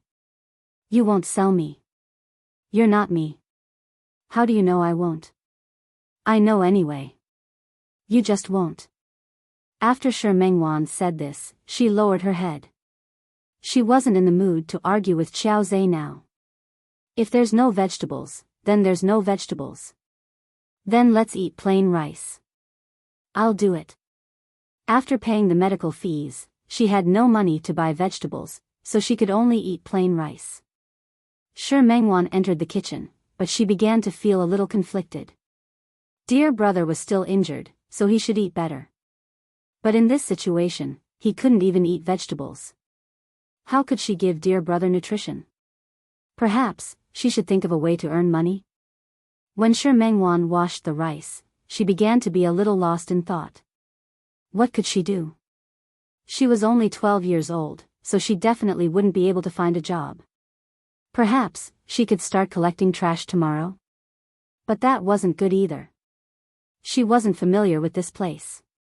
These alleys were full of twists and turns, so she wouldn't be able to recognize them all without some time. Why don't I tell dear brother? Let him bring her along? If he wasn't willing, then she would think of another way. She washed the rice and put it into the rice cooker. She measured the water and plugged it in. When the rice was ready, Shi Mengwan leaned against the kitchen stove in a daze. In the past, her parents would occasionally give her pocket money at home. At that time, she still felt that she didn't have much use for money. If she had known earlier, she would have taken more money when she ran away from home. Now it was all right. She heard the sound of the door closing and came out of the kitchen. She found that Xiao Zhe had returned at some point in time. He was holding 2 bags in his hand. When did you go out? Shi Mengwan didn't see him go out at all. Why did he come in from outside now? Go cook. The youth handed the bag in his hand to Shi Mengwan. Shi Mengwan looked at the vegetables inside. There were potatoes, tomatoes, vegetables, eggs, and meat. It wasn't a lot, but it was enough for 2 people. Where did you get the money? Didn't he say that he had no money just now? Cut the crap. Didn't you say that you know how to cook? Go quickly. Shi Mengwan nodded and took the vegetables into the kitchen. Her cooking skills weren't good, but she was used to doing housework, so she moved quickly. In less than an hour, 3 dishes and a soup were ready. After she finished, she realized that she seemed to have cooked a little too much. There were only the 2 of them eating, so why would they need so much? However, what happened next exceeded her expectations. Not only did the youth eat all the dishes she cooked, but he also finished the rice she cooked for 2 people in the rice cooker. The way he wolfed down the food made Shi Mengwan wonder if this person hadn't eaten for a few days. After eating, Shi Mengwan could tell that the youth was in a good mood. This also meant that she could stay here. Shi Mengwan washed the dishes and tidied up the kitchen. She thought that Xiao Zhe was actually quite a good person. He had saved her and taken her in. When Shi Mengwan was about to take a shower at night, she finally realized the problem. She originally thought that she could go home today, so she wore this outfit yesterday. She could barely sleep on the sofa with her clothes on. But today, she was caught by those two hooligans and ran so far away. Her body was even stained with Xiao Zhe's blood. Her clothes were so dirty that she couldn't wear them anymore, but there were no clothes she could wear here. Shi Mengwan thought about it and went to look for Xiao Zhe. "Dear brother, do you have any extra clothes?" Xiao Zhe was taller than her, so he definitely didn't have any clothes she could wear. But she still wanted to ask. "A t-shirt will do. Any clothes will do." After eating, the youth was busy in his room. When he heard her words, he glanced at her. He had noticed just now that the clothes on the girl's body were stained with his blood. He went to the closet, found a t-shirt, and threw it to her. The youth was taller than her, and the t-shirt was also longer. Shi Mengwan took the shirt and thought that it could be used as pajamas. She went to the bathroom to take a shower, then changed her clothes and washed them. In the end, when she put on the long t-shirt and was about to go out, she found a problem. She didn't have any underwear inside, so it felt strange. She stayed in the bathroom for a long time, not knowing how to get out. Perhaps she could trouble Xiao Zhe again? Ask him to buy a set of underwear for her? Someone knocked on the bathroom door a few times, and Xiao Zhe's voice sounded outside the door. "Did you die inside? Come out, I want to brush my teeth." No matter how embarrassed Shi Mengwan was, she had no choice but to come out. When she met Xiao Zhe's seemingly dissatisfied gaze, she shrunk her neck in the basin with the washed clothes in her hand. "I also washed the clothes." Xiao Zhe didn't look at her, but went into the bathroom. Shi Mengwan heaved a sigh of relief and took the clothes to the small balcony to dry them. She felt uncomfortable while she was drying the clothes. She blocked Xiao Zhe a few times and wanted him to make another trip, but she couldn't open her mouth. In the end, she could only pull down the t-shirt with all her might and sit on the sofa, not daring to move. When Xiao Zhe came out and was about to leave, he saw Shi Mengwan like a primary school student. Her legs weren't tight, and her hands were placed on her knees without moving. "You're going out?" Seeing that Xiao Zhe was about to leave, Shi Mengwan immediately stood up. However, when she realized what she was wearing, she took a step back. "Dear brother, are you going out now?" "Yes, what's the matter?" Although it was very late, he still had something to do. "Then, when you come back, can you help me bring some clothes back?" "Bring clothes?" The youth glared at her, and his tone was exactly the same as when she asked him to buy groceries just now. "Do you have money?" Money was Shi Mengwan's weakness. She bit her lip and shook her head. The youth snorted and turned around to leave. Shi Mengwan was anxious and grabbed his hand without thinking. Then even if I don't have money to buy clothes, can you buy me a set of underwear?" When Shi Mengwan said the last two words, her voice was so soft that it was almost like a mosquito buzzing. Of course, Xiao Zhe didn't hear her clearly. "Buy what?" "Underwear." Shi Mengwan said it again. Her face was almost red to the base of her neck, and she was very embarrassed. The youth's gaze swept across Shi Mengwan's body. His thin t-shirt covered Shi Mengwan's body, and it looked a little awkward for a small person to wear an adult's clothes. The young girl had already begun to develop. The two places in front of her body weren't full of waves, but they were slightly bulging. The youth's gaze looked down, but it was only for a moment before he quickly retracted it. "You sleep first." The youth glanced at her. "I'm going out for a while. We'll talk about it when I come back." "Okay." Shi Mengwan was indeed embarrassed. The dirty clothes had already been washed, and she had no clothes to wear now. She didn't dare to run out just like that, but she wasn't used to it being empty like it was now. In the end, Xiao Zhe left without looking back. After he left, Shi Mengwan carefully closed the door and sat down on the sofa. She seemed to have thought of a problem at this moment. Dear brother ran out just like that. It was so late, where would there be clothes to sell? Shi Mengwan fell asleep when she was in a daze from waiting. By the time she woke up, it was already dawn the next day.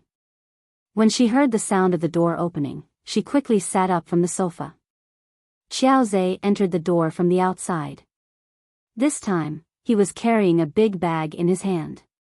When Shi Mengwan was sleeping just now, her clothes almost rolled up to her thighs. Now that Xiao Zhe was back, she hurriedly straightened the hem of her clothes and pulled them up. Dear brother, Xiao Zhe wasn't a patient person. He directly threw the bag into her arms. The bag was a little heavy. Shi Mengwan instinctively caught it, hugged it, and looked inside the bag. When she opened it, there were clothes and underwear. She took it out and took a look. The clothes were the simplest jeans and t-shirt. This is for me? What else? Could he wear it? Thank you, dear brother. Shi Mengwan hugged the clothes, her eyes filled with gratitude. However, dear brother, it seemed that he was really nice. Go change. Xiao Zhe glanced at her. As for the one you're wearing, I'll use it as your pajamas. Thank you, dear brother. Shi Mengwan was extremely happy.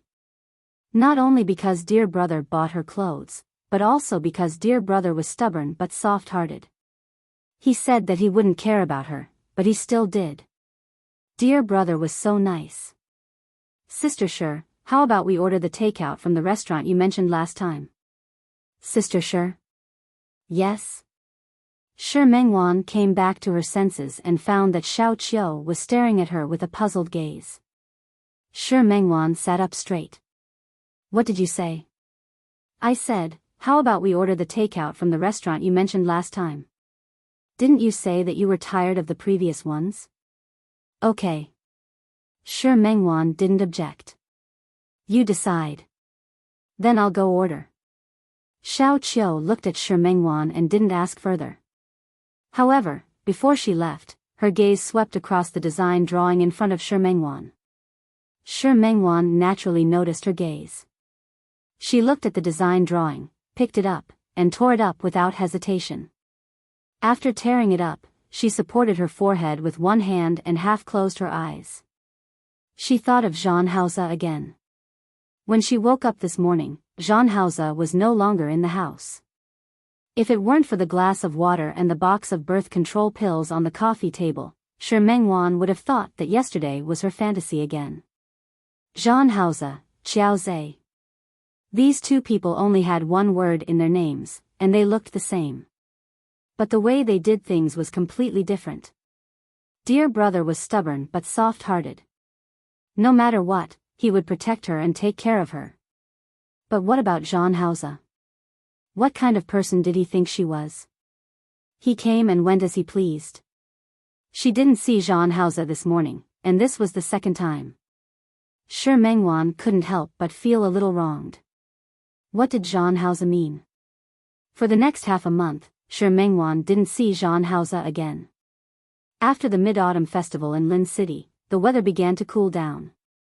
It was December. Shi Mengwan's studio also began to get busy. At the end of every year, major companies would have many annual meetings. Often at this time, the orders would increase. Not only were there engagement dresses, but there were also many people who came to make dresses. Many people came in advance to prepare.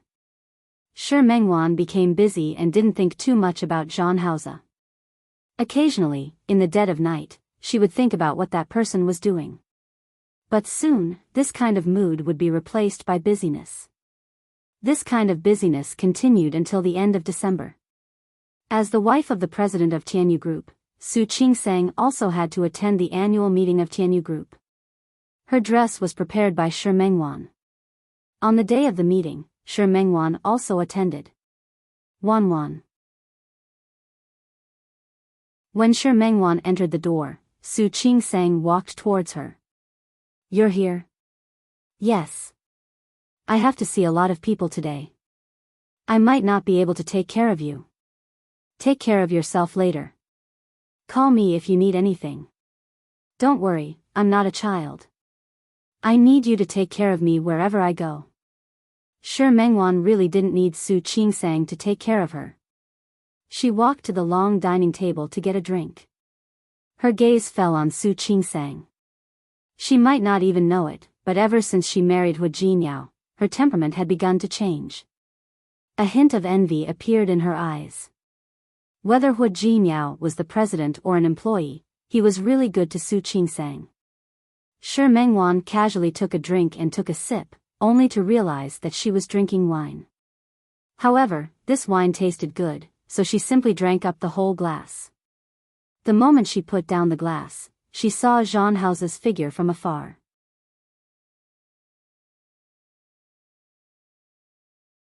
Chapter 657.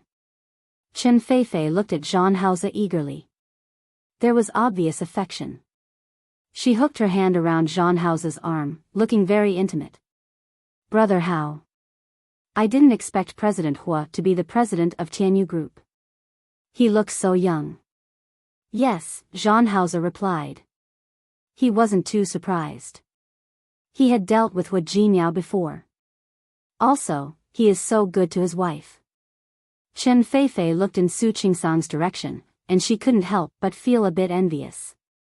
Who wouldn't envy a woman like Su Qingsang? To have a man like Hu Jinyao, who was not only rich and handsome, but also good to her. Zhang Hao didn't reply. Chen Feifei couldn't help but stand in front of him. Brother Hao, when we get married in the future, you will treat me like President Hu treats his wife. Right? Zhang Hao pursed his thin lips and did not respond to Chen Feifei's words. Chen Feifei's eyes were filled with disappointment, but she forced herself to smile. Brother Hao, you'll always take care of me, right? Zhang Hao responded softly, and his voice was a little perfunctory. Chen Feifei was not annoyed. Zhang Hao had always been like this. If she wanted to be angry, she would have been angered to death. Anyway, she believed that she and Zhang Hao had been together for more than 10 years. This was something that no one could compare to. Brother Hao, I saw Miss Luo and Miss Song. Let's go and say hello. The Qin family had business dealings with both the Luo and Song families, and she also wanted to bring Zhang Hao to them. Go ahead. I'm going to the bathroom. Then go quickly and come back quickly. You know, when you're not around, I feel like I've lost my soul. Zhang Hao didn't respond to Chen Feifei's words. He took her hand away from his and went to the bathroom. Chen Feifei pursed her lips into a straight line. In a place where Zhang Hao couldn't see, there was a flash of gloominess in her eyes. She had spent a month fighting with Ling Shui. The conditions of the Ling family were similar to her family. Speaking of which, she could be considered a difficult woman to deal with. However, it was a pity that Ling Shui loved to play around. Relying on her good family background, she did not put men in her eyes. It was too easy to find dirt on such a woman. Chen Feifei spent a lot of effort to find Ling Shui's weakness. She was sure that Ling Shui was in a terrible fix now, and it was impossible for her to have the time to pester Zhang Hao anymore. Zhang Hao should have time to accompany her without that woman's entanglement, but he had become very cold to her recently. When she asked, he said he was busy with work. In fact, the company was really busy recently. In this way, she couldn't even lose her temper. He didn't even want to bring her to the banquet tonight. If she hadn't happened to see the invitation in his office, she wouldn't have known. Chen Feifei was a little annoyed, but she would not show all her negative emotions in front of Zhang Hao. Curling up the corners of her lips, she walked towards the group of socialites with a perfect smile. She was the eldest daughter of the Chen family. She had to maintain her most appropriate side at all times. Shi Mengwan had already put down her wine glass when she saw Zhang Hao. She tried to look as if she hadn't noticed. But her action of putting down the glass was a little forceful. For more than half a month, Zhang Hao never appeared again. She treated those 2 nights as a dream. During this period of time, she constantly convinced herself that it was just a dream. She had already started to let go, but she saw such a scene again. She had heard from Su Qingsang that Zhang Haoze had a fiancé. She also remembered seeing Zhang Haoze and Chen Feifei together. At that time, the two of them didn't have a real relationship, and she wasn't 100% sure that the other party was Qiao Zhe. But now, she couldn't bear to watch any longer. She walked away from the table and headed for the bathroom. After leaving the banquet hall, Shi Mingwan's phone rang. It was a call from home. She took the phone and walked to the corner at the end of the corridor to answer it. The stairwell was right next to it, and it was far away from the elevator, so there was no need to worry about people coming over. Her mother asked her if she would go home on New Year's Day. Shi Mingwan didn't give a precise answer. There were many things to do at the end of the year. She really couldn't guarantee that she would have the time to go back. Your sister misses you very much. She's asked about you several times. He said he wanted to go to Lin City to see you. Shi Mingru was Shi Mingwan's younger sister. The little baby girl from back then was already 13 years old and was in junior high school. The little girl had been close to this sister since she was young. She wanted to be with her sister the moment she returned home. Okay. I think I'll go back when I'm free. You should come back when you're free. Your grandmother hasn't been in good health recently. She's been missing you. Grandmother would miss her? Didn't she always think of herself as a money-losing commodity? Even though she had earned money outside and even bought a house. In her grandmother's eyes, she was inferior to her uncle's cousin. Wasn't it a little ironic? She was already used to it. Her grandmother's preference for boys was engraved in her bones and couldn't be changed easily. Silence. Even if Shi Mingwan went back, she wouldn't go to see her grandmother. So there was no need to say anything else. Wan. Shi Mingwan's voice sounded a little cautious. Is there anything else? Mom? Are you still blaming your grandmother? It's nothing. Shi Mingwan leaned against the wall behind her. The wall was a little cold, but she felt that this could keep her awake. Mom, don't think too much. I'm not coming back because I don't have time. If I have time, I'll naturally go back. Wan. Shi Mingwan's voice had a hint of a sigh. After so many years, she had always felt that she had let this daughter down. If there's nothing else, I'm hanging up. I'm outside. Okay. Your dad misses you too. If you're free, come back and stay for a few more days. Got it. Shi Mingwan bit her lip. She thought for a moment and added, it's really not that I don't want to come back. It's the end of the year and there are a lot of things to do in the studio. Why don't I wait for the new year and come back to stay for a few more days? Shi Mingwan was just saying that. When the new year really came, she would have things to do again. Ever since she graduated and opened her own studio, she hadn't stayed at home for more than 7 days. Okay. I'll cook your favorite dishes when the time comes. Shi Mingwan was very happy. She nagged for a long time before hanging up. Shi Mingwan listened patiently and didn't interrupt her. After hanging up the phone, she saw a black shadow on the ground in front of her. Shi Mingwan was shocked. She took a big step back. She looked up. Zhang Haoze had arrived at some point in time. He stood there, and the light from behind shone on him. The angle of the backlight made his facial features a little unclear. He was tall and big. Perhaps it was because he was here to attend the banquet, but he was wearing a 3-piece suit. The dark patterned fabric stuck to his figure, making him look even taller and straighter. Shi Mingwan looked into his eyes and could clearly hear her own heartbeat. That was because she couldn't control the heartbeat of a woman toward a man. Half of it was because she knew that this man was her dear brother. His existence and his appearance could make her lose her peace of mind for the first time. She lowered her eyes and clenched her fists slightly. She actually had a lot to say and a lot to ask, but in the end, she gritted her teeth and walked past John Hauser, intending to leave. When she passed by John Hauser, her arm was tightly wrapped around by John Hauser. Her body froze there.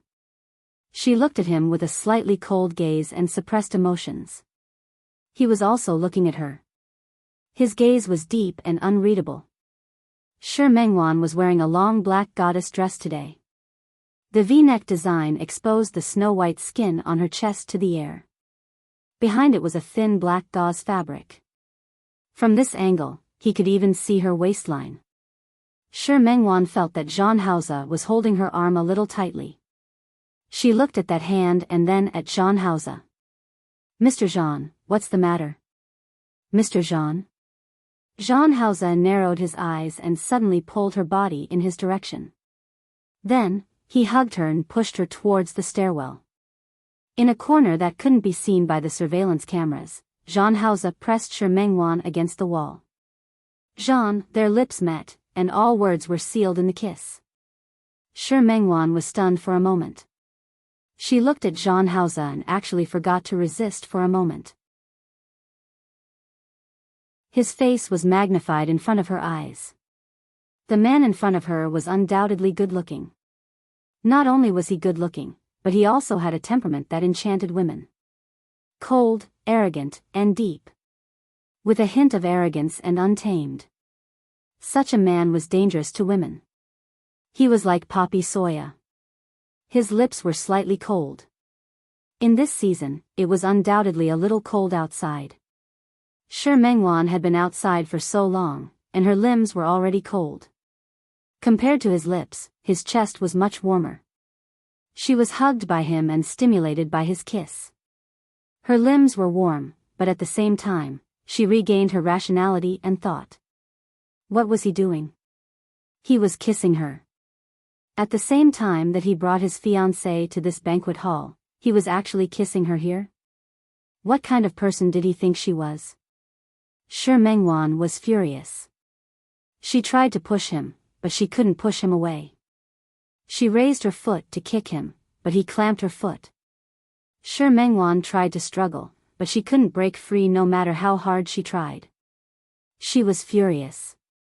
She couldn't push Jean Hauser away, so she opened her mouth and bit his lips hard.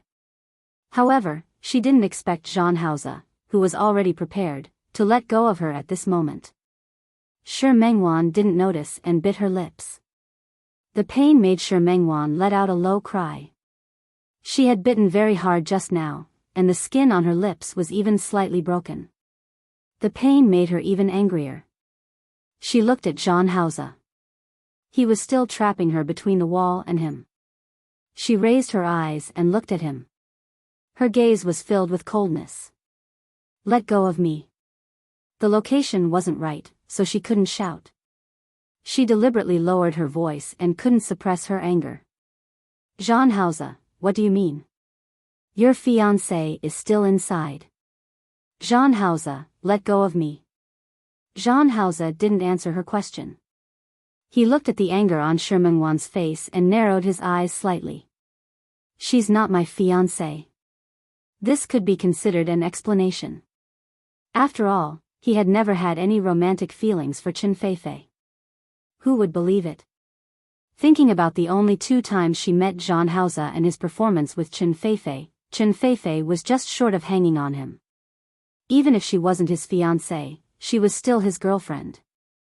Shi Mengwan was silent. Her body was tightly pressed against the wall. Her gaze wasn't focused on Jean Hauser, but on an unknown point behind him. "I understand. Mr. Jean, can you let go of me now?" Her reaction was beyond his expectations. Jean Hauser stared at her face and pursed his lips slightly. He looked at Shi Mengwan and had no intention of retreating. "Mr. Jean?" If he didn't move aside, she couldn't go back to the banquet hall. Although Su Qingsang wasn't the main character today, she was no different from the main character. She might not have the time to look for her, but she didn't want Su Qingsang to suspect her. "Did you take your medicine that day?" This extremely abrupt question made Shi Mengwan's expression change slightly. She seemed to suddenly understand why Jean Hauser was blocking her way. Mr. Jean, what's wrong? Are you afraid that I'll use the child to threaten you or achieve some other goal? Shi Mengwan sneered. Now, she felt that even if the other party was the dear brother that she missed dearly, she wouldn't be able to suppress the anger in her heart. Don't worry, I've taken my medicine, and my period has already come. I'm not pregnant, and I won't use the child to do anything to you. After saying this extremely coldly, Shi Mengwan pushed Jean Hauser's body and quickly headed in the direction of the banquet hall. The moment her body left him, Jean Hauser raised his hand and almost grabbed her hand, but in the end, he lowered it again. He stared at Shi Mengwan's back. No one knew what he was thinking, but his gaze was deep. Shi Mengwan returned to the banquet hall and wasn't in the mood to stay any longer. Her lips were still hurting, and she had bitten them herself.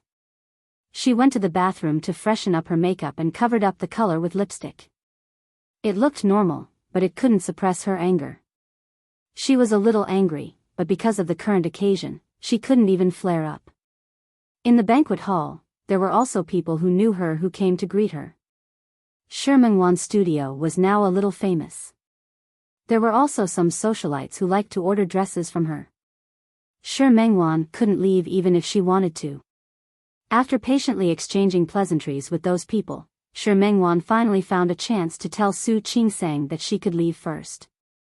Su Qingsang knew that, like herself, she didn't like such occasions very much. She asked her to come to her house for dinner in a few days, then waved her hand and let her go.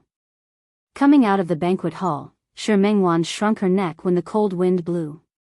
The weather was very good today, and the sun was shining brightly. When she came, she only wore a trench coat. Now that it was late at night, even though she was wearing a coat, she still felt cold. She got into the car. Before going home, she thought that the refrigerator at home was almost empty, so she directly ordered some fruits and fresh food online. It was already very late when she got home. Shi Mengwan entered the house and had just put down her bag and changed into her home clothes when someone knocked on the door. She thought that the fresh food she ordered had arrived, so she got up to open the door. Unexpectedly, it was Jean Hauser standing outside. Shi Mengwan blocked the door with her body and glanced at Jean Hauser. He was still wearing the three-piece suit from the previous cocktail party. The light in the corridor shone on his face. He was still expressionless, but his eyes were now staring at her with a burning gaze. She felt her heart skip a beat again, and her hand behind the door couldn't help but tighten. What's the matter? Jean Hauser didn't say anything. His gaze swept across her body. He tore off the pajamas she wore last time. The weather was a little cooler. She was wearing a pullover-style home dress. The pink bear on the front of the cotton dress looked especially cute. It didn't match her appearance at all, but it was surprisingly harmonious. Jean Hauser didn't say anything. He took a step forward and was so close that Shi Mengwan could smell the faint scent of mint on his body. She took a deep breath and tried her best to make her voice sound normal and calm. Mr. Jean, what's the matter? She deliberately kept the distance between the two of them so that Jean Hauser wouldn't discover the fluctuations in her heart. She also didn't let him know that her heartbeat was out of order because of him, and that her emotions were affected because of him. Her unapproachable appearance made Jean Hauser's brows furrow imperceptibly. Why? You're not calling me dear brother anymore? Shi Mengwan's hands behind the door tightened. She looked up at Jean Hauser and met his eyes. Didn't you tell me not to call you that? Mr. Jean, since you don't admit that you're my dear brother, then just take it that I've recognized the wrong person. It's getting late. Please go ahead. Shi Mengwan's palm exerted force and directly slammed the door shut. Jean Hauser, who didn't expect her to do this to him, was stunned and shut outside the door by her. Shi Mengwan didn't realize what she had done until she closed the door. She leaned against the door with a very ugly expression. Yes. He clearly said that he wasn't her dear brother, and he clearly didn't admit it. Why did he have to tease her heartstrings again and again? There was another knock on the door behind her. Shi Mengwan felt angry and didn't want to pay attention to it at all. The knocking on the door stopped. In less than 2 minutes, it sounded again. Shi Mengwan still ignored it and let him stay. Who cared what he wanted to do? Since he wasn't her dear brother, she had nothing to say to him. Shi Mengwan wanted to go back to her room to take a shower, but when she heard the knock on the door again, she couldn't restrain herself. She angrily ran to open the door and said without thinking, "Jean Hausa, what do you want?" You clearly, when she saw the deliverman standing outside with a confused face, Shi Mengwan's expression suddenly became very embarrassed. "Sorry. You, Miss Shi Mengwan, right? We're from T-Cat Direct. These are the goods you ordered from T-Cat, thank you." Shi Mengwan awkwardly took the delivery box from the other party's hand. After signing, she was still a little embarrassed. "I'm sorry. I wasn't angry at you just now." "I know. You were angry at this gentleman, right?" The courier stood a little to the side, and Shi Mengwan realized that Jean Hausa hadn't left yet. The courier misunderstood and thought that the two of them were lovers quarreling. "Miss, even if you quarreled with your boyfriend, don't lock him outside the door. When I stepped out of the elevator just now, I was almost shocked when I saw someone." "You misunderstood, we're not, thank you for your patronage. If you're satisfied, remember to give me a 5-star rating." The courier ignored Shi Mengwan's explanation. This matter had nothing to do with him. The other party took the list and walked towards the elevator. When he passed by Jean Hausa, he didn't forget to blink at him. "Sir, if your girlfriend is angry, you have to coax her. You have to coax her. Our T-Cat Direct can also order flowers online. If you need them, you can order them online at any time." This unexpected advertisement made Shi Mengwan didn't know what to say. She hugged the big box and was about to close the door, but this time, she failed. Jean Hausa wasn't prepared just now, but this time, he was prepared. She was still holding a box in her hand. Before she could close the door, he had already come in. Shi Mengwan wanted to chase him out, but Jean Hausa directly closed the door. "Jean Hausa." Shi Mengwan stared at him for a long time. The box in her hand was really not light. She turned around and went to the kitchen, planning to chase him away later. After entering the kitchen, Shi Mengwan had always had the habit of tidying up things properly. She took out the fruits and vegetables inside and sorted them out. She hadn't eaten anything just now and planned to make herself a bowl of noodles. Knowing that Jean Hausa wouldn't be able to chase him away for a while, Shi Mengwan decided to solve her own needs first. She would talk about it after she was full. She took out tomatoes and eggs and planned to cook tomato and egg noodles. The cabbage that was delivered today was also not bad. She washed it together. Shi Mengwan didn't like to eat whole leaves of vegetables when she cooked noodles. When she ate vegetables, she had to cut them into pieces. This was a very strange habit. Shi Mengwan cut the vegetables and processed the ingredients. Her culinary skills weren't bad. As the eldest daughter of the family, she had been studying and working outside for so many years. Her culinary skills were quite good. In less than 20 minutes, she had already taken the noodles out of the pot and scooped them up. The eggs on top were fried golden, and the tomatoes and vegetables matched well. They looked very appetizing. Shi Mengwan had forgotten that Jean Hausa was still outside. Just as she was about to take the noodles to the dining table outside, she turned around and found Jean Hausa standing at the kitchen door. He had been staring at her for an unknown period of time. She didn't know how long he had been there. Shi Mengwan's expression turned ugly again. She didn't want to pay attention to Jean Hausa. In fact, seeing him in front of her always made her uncontrollably think of what happened back then. She thought of the year when she and her dear brother depended on each other. She picked up the noodles and passed Jean Hausa to place them on the dining table. Shi Mengwan was about to sit down and eat the noodles. However, she realized that Jean Hausa had also followed her out and sat at the dining table. Shi Mengwan, who was about to eat the noodles, stopped for a moment. She looked at Zhang Haoze and didn't know what was wrong with her. President Zhang, you haven't left. Do you want to eat noodles? Zhang Haoze glanced at her. Before she could react, he brought the bowl of noodles over and placed it in front of him, including the chopsticks in her hand. She was stunned for a moment and saw that Zhang Haoze was like a robber. He actually started to eat the noodles that she cooked just like that. Shi Mengwan wanted to say that she was just being polite. She didn't want to treat him to noodles at all, okay? Didn't he know that this was just China-style politeness? Also, who gave him the right to come uninvited and sit in the living room of her house, eating the supper that she had prepared for herself? Zhang Haoze, you.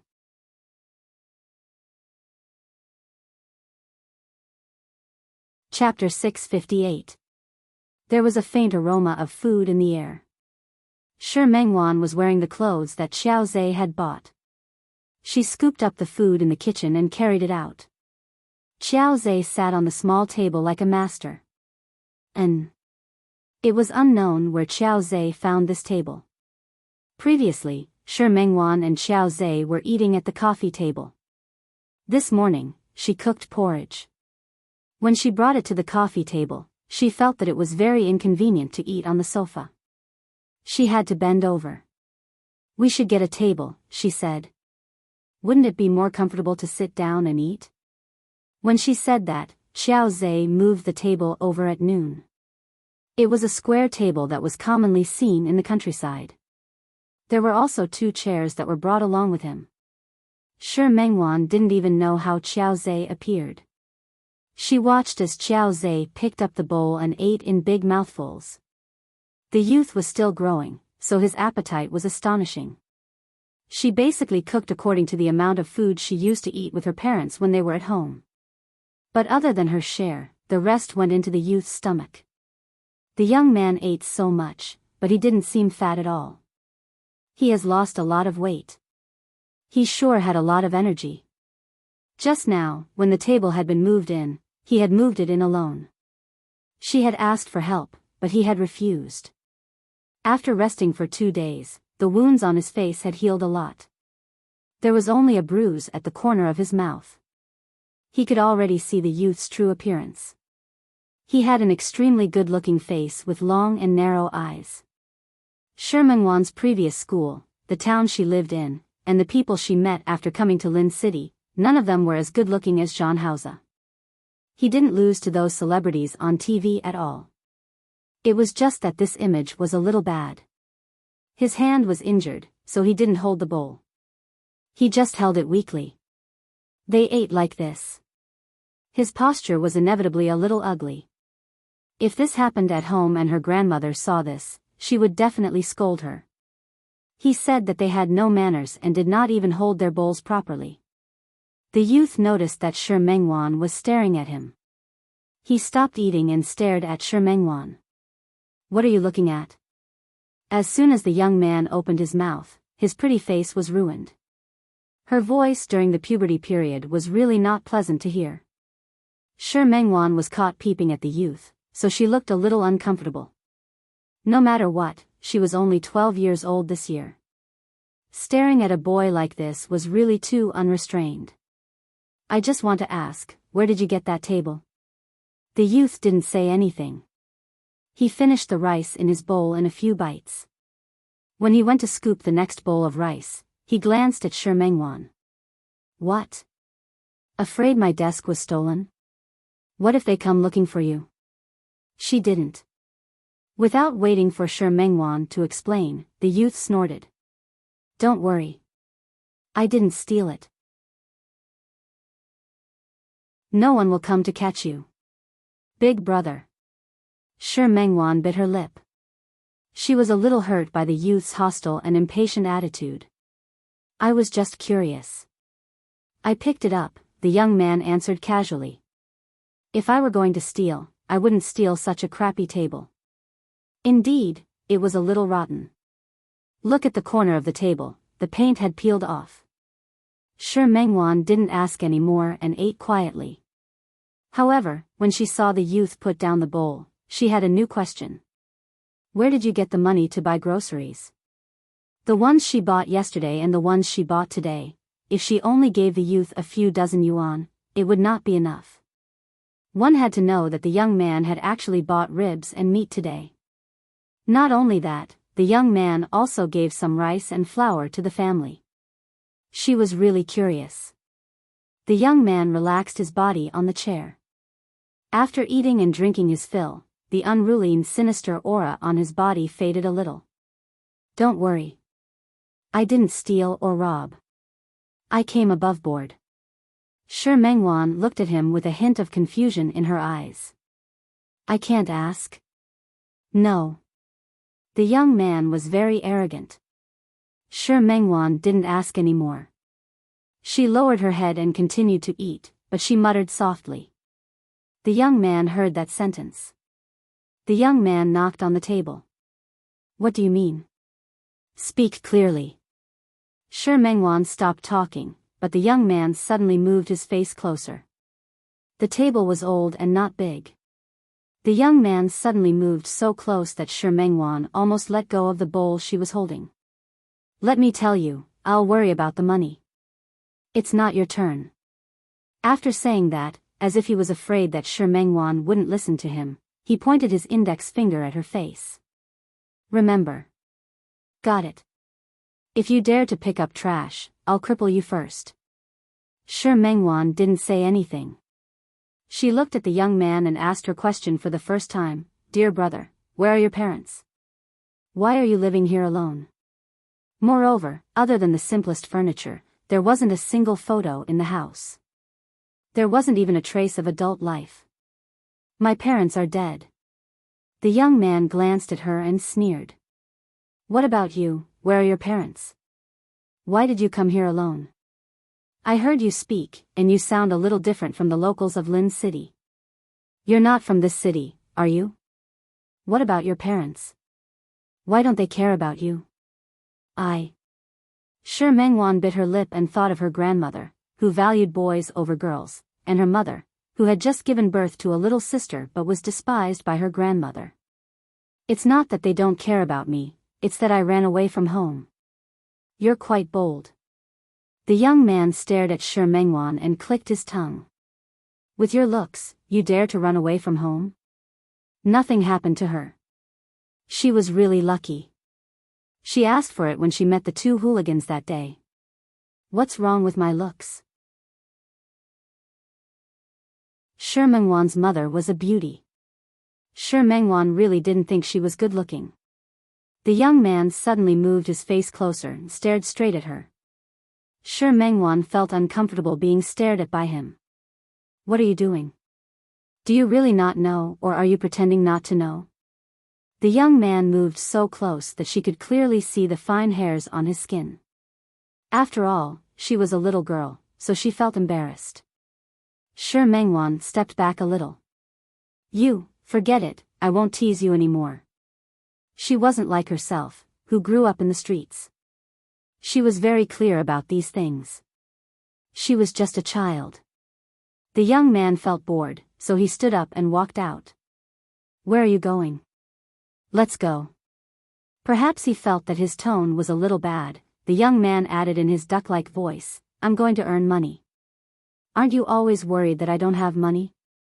I'm going to earn it now. Who was worried that he didn't have money? Shi Mengwan wasn't worried at all. Your hand is still injured. What do you want to do? Shi Mengwan thought of the table he had moved back earlier. The doctor told you not to carry heavy things. Have you forgotten? Don't worry. This injury won't kill me. The young man said this and left. The young man left, but he didn't come back for a long time. When night fell, Shi Mengwan wasn't waiting for him anymore. It was just that she didn't feel safe at home alone. There was only one door in this bungalow. There wasn't even an extra security door outside. It wasn't like when she was in town, where her neighbors were all close to her. It didn't matter. She hadn't seen anyone living next door in the past few days. What she didn't know was that this place was very close to a development zone in Lin City. This was an old city area. Most of the locals weren't willing to live here anymore. They were all rented to foreign workers. The people who lived here all went to work during the day, and the workers all had their own things to do. After returning home, they would be tired for a day. Who would be happy to meddle in other people's business? This was also the reason why no one came to help Shi Mengwan when she was chased by two people last time. Shi Mengwan curled up on the small sofa and stared at the door. She didn't dare to sleep. She didn't know where Qiao Zhe had gone and why he wasn't back yet. She got up and looked at the time again. The old alarm clock was already pointing at 11:30. The weather didn't seem to be good today. She heard the sound of rain hitting the window. The voice came again and again, making her more and more anxious. After all, she was only 12 years old. She ran away from home alone to Lin City. That young man, even though she clearly wasn't familiar with him, even though the young man looked vicious. But he was here, at least it wouldn't be so empty. She turned around again, but she still couldn't sleep. The rain outside seemed to be getting heavier and heavier. She couldn't sleep anymore, so she simply got up and wrapped herself in a blanket. She curled up and sat on the sofa. It was at this moment that the door opened. She was startled by the sound of the door opening and almost jumped up. It was at this moment that the young man pushed the door open and entered. The young man's clothes were wet, and his hair was also wet.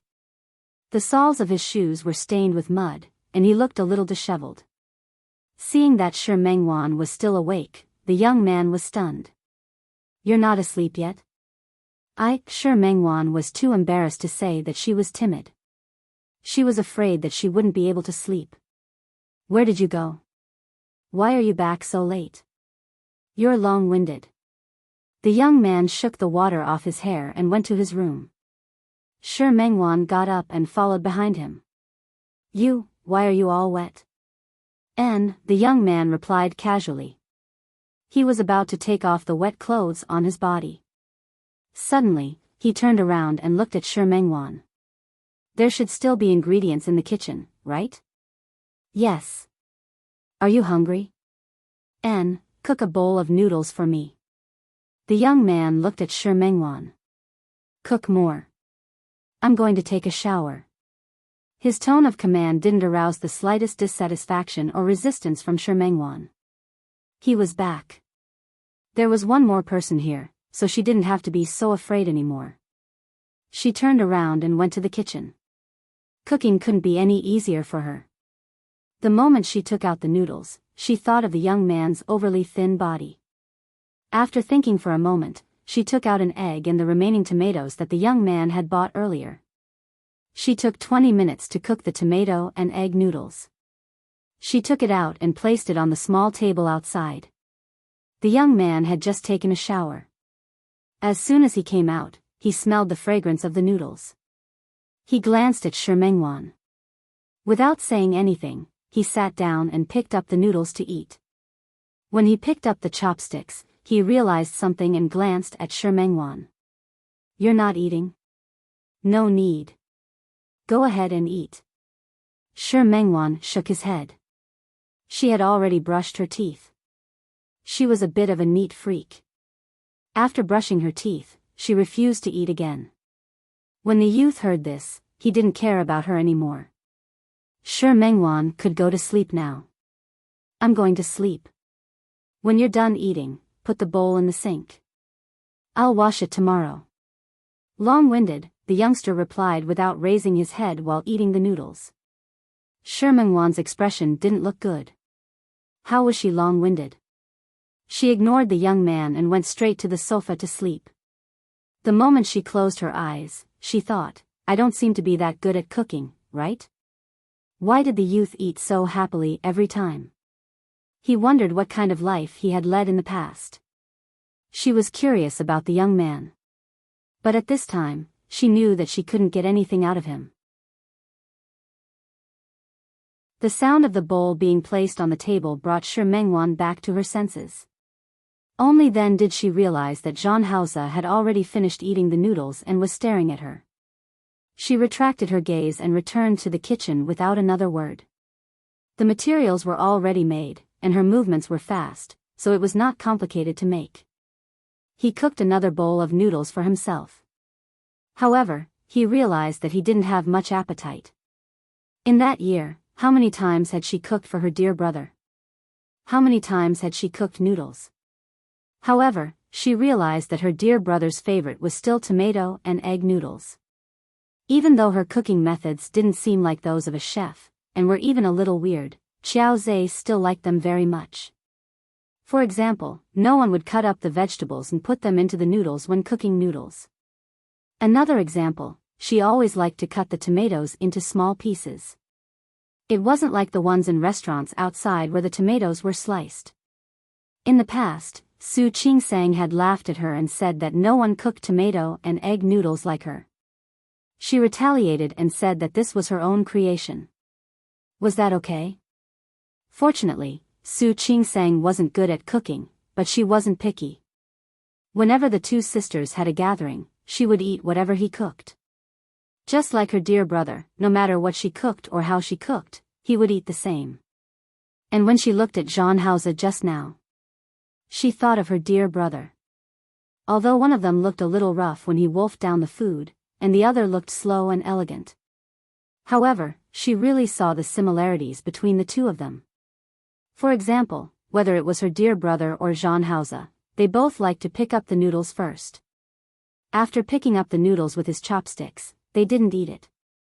Instead, they drank a mouthful of the soup in the noodles. Also, Zhang Haoze's way of holding the chopsticks was the same as her dear brother's. A normal person would hold the chopsticks horizontally. However, Zhang Haoze's fingers were especially long. When he held the chopsticks, the angle was a little lower than the average person's. It looked like he was holding it crooked. After confirming once again that Zhang Haoze was her dear brother and finding the similarities between the two of them, Shi Mengwan wasn't happy at all. Her dear brother had long forgotten about her. She looked at the bowl of noodles and had no appetite, but she forced herself to carry it out. She was stunned when she didn't see Zhang Haoze. She was so distracted that she didn't hear the sound of the door closing. She thought that Zhang Haoze had already left. She couldn't tell if she was disappointed or something else.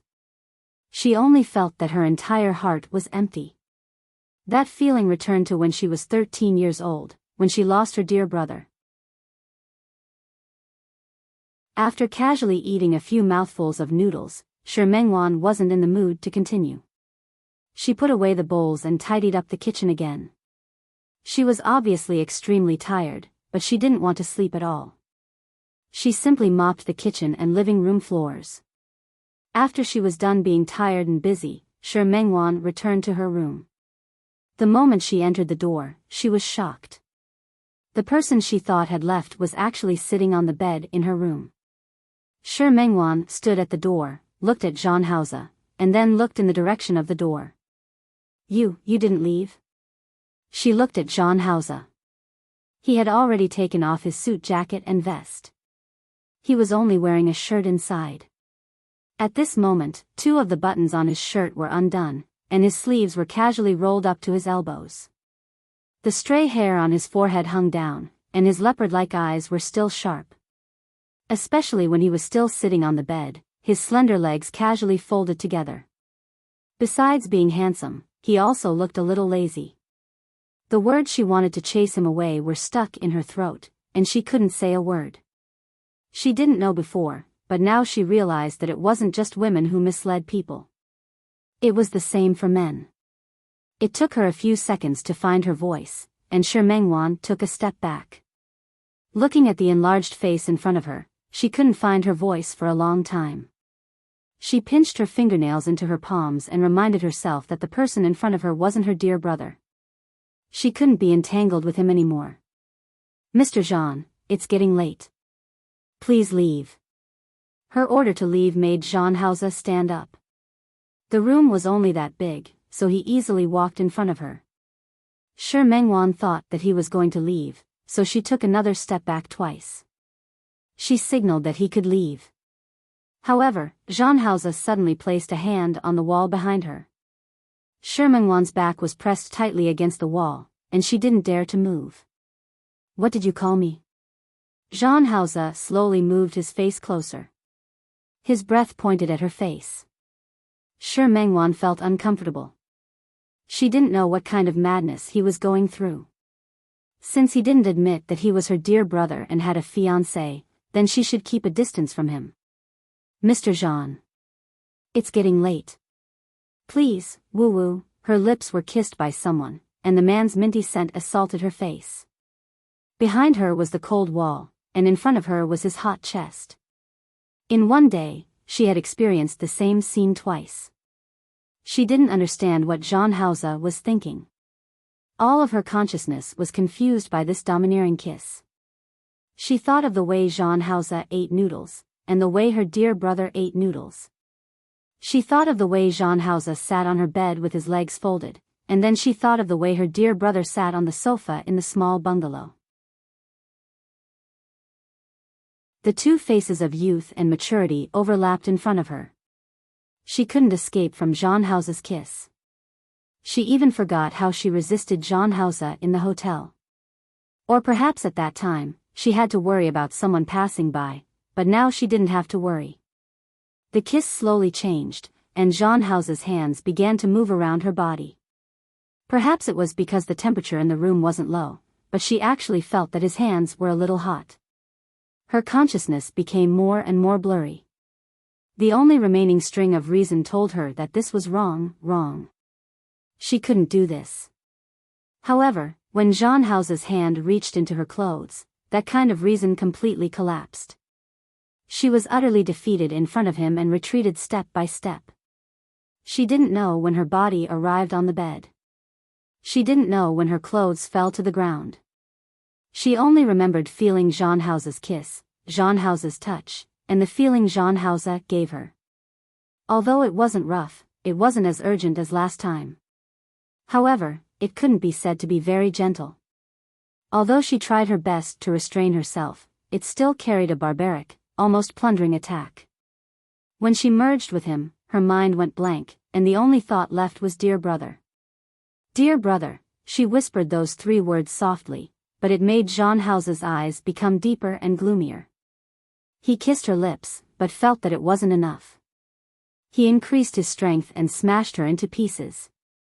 Naturally, that voice couldn't come out anymore. Everything would come to an end. When everything returned to calm, Shermanwan's remaining rationality finally began to return. She suddenly realized what she had done. What did Jean Hauser do? She turned to look at him. The person was lying on the bed, looking at the ceiling above his head. His breathing was a little heavy. There was only the sound of the two of them breathing in the room. Shermanwan turned her face away. Her body was tired, but her heart was even more tired. What were they doing? What did he take her for? She turned over and slowly curled up. She was very tired. She needed to sleep now. Her body was carried into someone's arms. She tried to struggle, but she didn't have the strength. Moreover, struggling at this time was actually very laughable. They had just done everything they could and couldn't do. Wasn't it too late to struggle now? Shermanwan felt that she was being unreasonable, but now she was really being unreasonable. Don't touch me. Don't come again. She had no strength left. Didn't he know his limits just now? Jean Hauser didn't do anything to her. He just hugged her into his arms, and his arms were a little tight. Jean Hauser. Let go of me. Shermanwan's back was tightly pressed against his chest. The two of them were in an extremely intimate position at this moment. She didn't like such intimacy, or perhaps she wasn't used to it. I'm going to take a shower. Seeing that he had no intention of letting go of her, she had no choice but to pull his arm. I said let go of me. I'm going to take a shower. Jean Hauser didn't let go of her. Instead, he turned her body around. The resistance on her face was too obvious. It was so obvious that Jean Hauser didn't understand what she was resisting. He kissed her lips again. Sure, Mengwan really felt tired. She didn't understand how he did it, but she couldn't ask. Because Jean Hausa started again. Just when she wanted to regain her senses and draw a clear line between them, he started a new round of plundering. This time, she didn't even have a place to escape. Sure, Mengwan couldn't sleep. She couldn't sleep. After 3 rounds of sex and entanglement with Jean Hausa, she was the same as last time. She should have been extremely tired, but now, she was full of energy. She looked at the ceiling above her head and didn't quite understand how things had turned out like this. Her gaze fell on Jean Hausa's face. What was he thinking? Why could he have sex with her while being affectionate with his girlfriend? She had never seen them get along, but she felt that she didn't need to see it. Just based on the fact that Chen Feifei had been holding Jean Hausa's hand just now. She knew. In places that she didn't see, the two of them were definitely intimate. But why? You're tuning into the Dreamy Chapters YouTube channel. We're so grateful for your support, and don't forget to subscribe to join us on this incredible journey through captivating stories. Your generosity through donations truly makes a world of difference, as it's the primary source of revenue that allows me to expand and enhance this channel for you. Thank you from the bottom of my heart for being a part of this adventure.